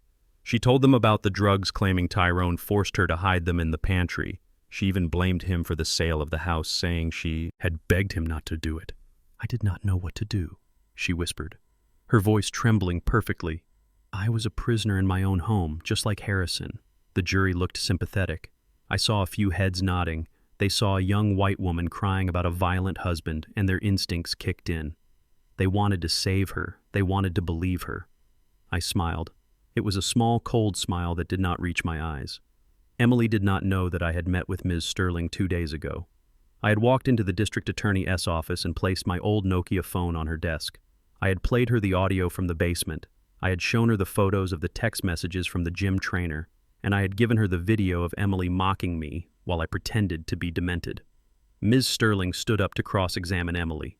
She walked slowly toward the stand holding a tablet. The sympathy in the room was thick, but Ms. Sterling was about to bring a sledgehammer to the glass house Emily had built. "Mrs. Cole." Ms. Sterling began, her voice deceptively calm. "You claim you were terrified of your husband. You claim you were coerced into mistreating Mr. Harrison Cole because you feared for your life. Is that correct?" "Yes," Emily sniffled.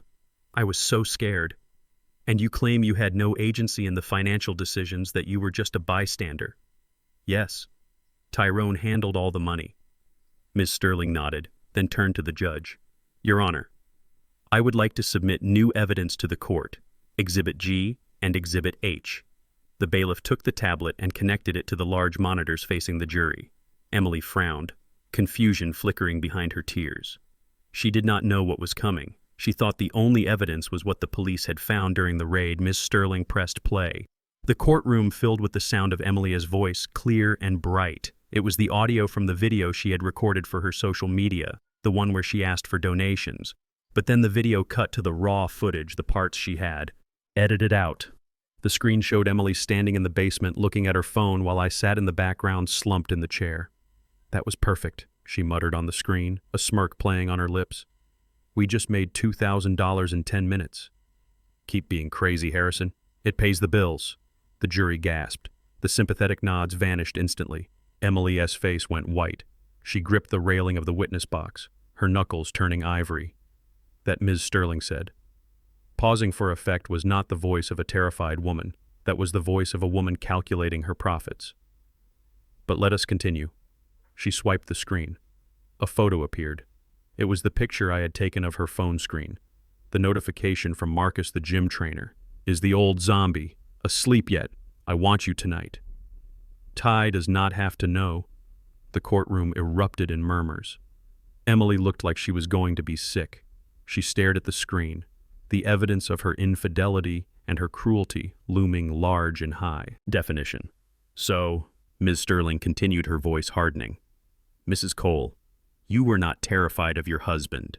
You were cheating on him, and you referred to your father-in-law, the man you claim you wanted to protect, as an old zombie.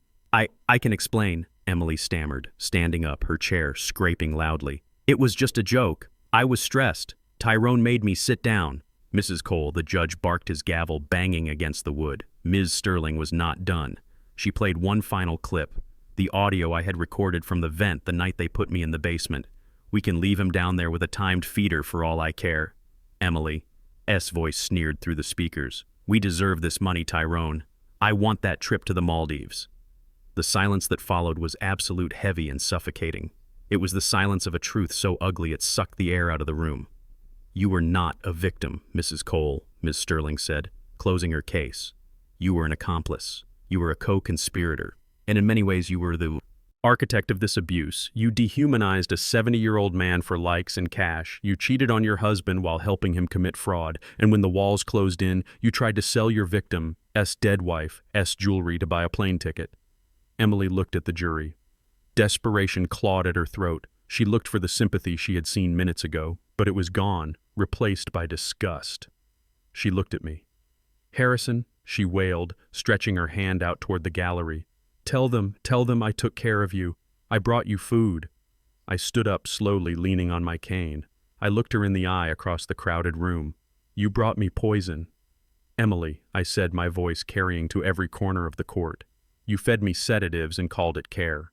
You are not a victim. You are a predator who got caught. The judge sentenced her 3 days later. The plea deal she had hoped for was shredded. The prosecutor pursued maximum penalties, citing the aggravating factors of elder abuse and the calculated nature of the crimes. Emily stood before the bench, stripped of her dignity, stripped of her lies. The judge, an older woman who had no patience for those who preyed on the vulnerable, looked over her glasses at the sobbing woman Emily Cole. You have displayed a shocking lack of empathy and a level of greed that is frankly disturbing. The judge said, You viewed your father-in-law not as a human being but as a resource to be exploited. You manipulated the public, you betrayed your family, and you attempted to flee justice. Please, Emily begged, her voice a thin reed. I am sorry. I will pay it back. I will do community service. You will pay it back, the judge agreed. You will pay it back with time. I sentence you to 8 years in state prison for the charges of grand larceny, conspiracy to commit wire fraud, and elder abuse. You are immediately remanded to custody. The gavel came down with a sound like a gunshot. Emily screamed. It was a primal sound of denial. 2 bailiffs moved in, grabbing her arms. She struggled, her heels skidding on the floor, just as she had struggled when Tyrone dragged her to the basement to look for the money she thought was there. No, she shrieked, looking back at me as they hauled her away. Harrison, please. You can stop this. You have money. You can hire a lawyer. I watched her go, her face contorted in ugly panic.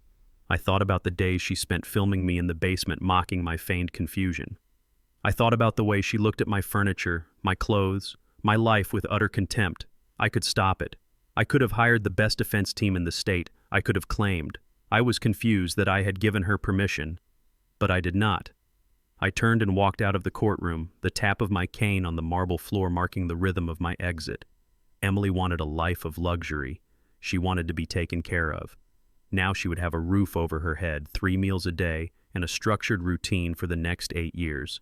It was not the Maldives, but it was exactly what she deserved. The sound of a hammer striking wood echoed through the neighborhood. It was a sharp rhythmic sound, the sound of construction, the sound of progress. It was music to my ears. I stood on the front lawn of my house, my hands on my hips, watching the crew work.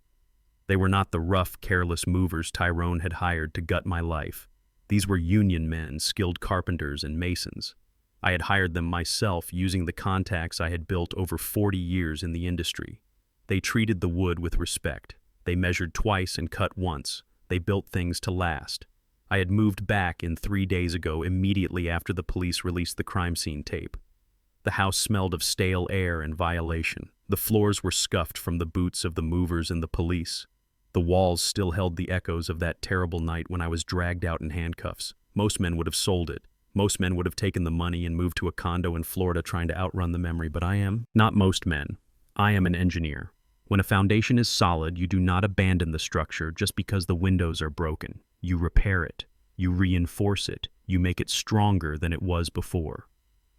I walked up the new steps of the porch. The wood was fresh, smelling of cedar and sap.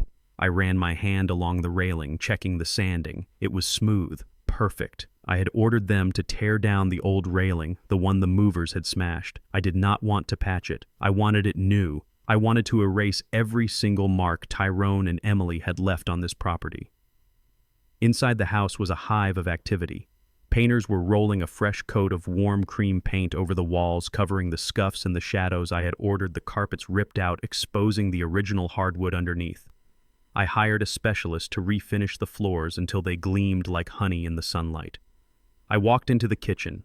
The cabinets where Emily had rifled through my things looking for money were gone. I replaced them with solid oak. My kitchen would never again be a place of fear or hunger. It would be a place of sustenance. I went to the basement. I stood at the top of the stairs looking down into the dark hole where my son had imprisoned me. It still smelled damp. It still felt cold. I could have sealed it up. I could have walled off the door and pretended it did not exist. But that would be hiding. I walked down the stairs, my boots heavy on the treads. I turned on the light. The lumpy mattress was gone. The cardboard box table was gone. The bucket was gone. It was just an empty concrete room. I am turning this into a wine cellar. I told the contractor who was standing behind me. I want climate control, cedar racks, and proper lighting. He nodded, jotting it down. You got it. Mr. Cole. I wanted to reclaim the space. I wanted to fill that room with things that aged well, with things that gained value over time, unlike my relationship with my son. I wanted to walk down here and pick out a bottle of Merlot, not sit in the dark waiting for a tray of drugged oatmeal. By the end of the month, the house was finished. It did not look like the house Odette and I had lived in. It looked better. It looked like the home of a man who had survived a storm and come out the other side standing tall. I bought new furniture, leather armchairs that smelled of success, a dining table made of reclaimed walnut, and a sound system that could play my jazz records with crystal clarity. I sat in the living room listening to Coltrane play a saxophone solo that sounded like a prayer. I looked around. There were no pictures of Tyrone. The photos of his graduation, his wedding, his childhood birthdays were gone. I had burned them in the backyard, fire pit, watching the faces curl and blacken into ash. It was a funeral rite, a final goodbye to the boy who had died long before he went to prison. The doorbell rang. It was a Friday evening, 6 months after the arrest. The air was crisp, carrying the scent of fallen leaves. I walked to the door and opened. Mr. Jenkins stood there wearing a button-down shirt and slacks, holding a bottle of bourbon. You clean up nice, Jenkins, I said, stepping aside to let him in. You do not look so bad yourself, Harrison, he grunted, handing me the bottle. Behind him, a black town car pulled up to the curb. The driver opened the door and Ross stepped out. He was wearing a suit that cost more than my first car, but his smile was genuine. He carried a briefcase in one hand and a box of cigars in the other. "Gentlemen," I said, "welcome." We sat in the dining room under the warm glow of the new chandelier. The table was set for 3. I had cooked the meal myself: roast beef, garlic, mashed potatoes, green beans with bacon, and homemade cornbread. It was a meal. Odette used to make a meal that tasted of comfort and history. We ate and we talked. We did not talk about Tyrone. We did not talk about Emily or the trial or the prison sentences. That was old news. That was debris. We had already cleared away. We talked about baseball. We talked about the changing skyline of Atlanta. We talked about the old days when a handshake meant something and loyalty was not a currency to be traded. Ross wiped his mouth with a linen napkin and leaned back in his chair. He looked at me, his sharp eyes softening. "You know, Harrison," he said, swirling the wine in his glass, "we need to discuss the elephant in the room, or rather, the elephant in the trust fund." I nodded. I knew this was coming. The patents were still generating revenue, the house sale money. The $450,000 I had used to trap Tyrone had been returned to me after the investigation concluded. My net worth was substantial, and I was a 70-year-old man with no heirs. The state froze Tyrone's assets. Ross continued. "We recovered almost everything he stole, the pension payments, the unauthorized withdrawals. It is all back in your account. Plus, with the market upticks, your portfolio is looking very healthy. So the question is, my friend, what do you want to do with it? You cannot take it with you." I looked at Jenkins. He was nursing his bourbon, watching me. He knew what it was like to be alone. He knew the weight of a legacy that had nowhere to go. "I have been thinking about that," I said. I looked around the room at the wealth I had accumulated, the wealth that had almost gotten me killed. "It is funny, Ross. For 40 years I saved every penny for Tyrone. I thought I was building a future for him. But money is like water. It takes the shape of the container you pour it into. Tyrone was a sieve. It just poured right through him. "So what is the plan?" Ross asked. "Do you want to travel? Buy a boat?" I chuckled, shaking my head. "I am too old for boats, and I have seen enough of the world. I want to build something, Ross, but not a building. I want to build a foundation." "A foundation?" Ross asked, raising an eyebrow. "I want to start the Odette Cole Scholarship for Structural Engineering." I said the words feeling right in my mouth, full and heavy. "I want to find kids like me, kids from the neighborhoods in South Atlanta who have brains but no money, kids who look at a bridge and see the math, not just the concrete. I want to pay for their tuition, their books, their housing. I want to give them the start I never had." Ross smiled. It was a slow, wide smile. "That is a lot of money, Harrison. We are talking about a perpetual endowment." "Do it," I said firmly. "Draft the papers. I want the first recipient selected by next fall, and I want one condition." "Name it." "They have to take a class on ethics." I said, "My son knew how to count money, but he did not know what it was worth. I want these kids to know the difference." "Done," Ross said, raising his glass. "To the Odette Cole Scholarship," to Odette, Jenkins added, raising his bourbon. "To the future," I said, clinking my glass against theirs. We sat there for hours telling stories, laughing, drinking the good wine. It was the best dinner I had had in years. It was a dinner with family, not the family you are born with, but the family you choose. The family that stands by you when the walls are falling down. Later that night, after Ross and Jenkins had left, I stood in the hallway looking at the control panel for the new security system. It was state-of-the-art. Biometric scanners, motion sensors, reinforced locks. It was a fortress. I tapped the screen, bringing up the camera feeds. I could see the front porch, the driveway, the backyard, the perimeter. Every angle was covered in high-definition night vision. I saw a car drive slowly past the house, slowing down, then speeding up. It was just a neighbor, but my instincts flared for a second. Then I relaxed. The system was active. The perimeter was secure. I touched the screen, looking at the empty driveway where Tyrone used to park his BMW, where Emily used to pose for her photos.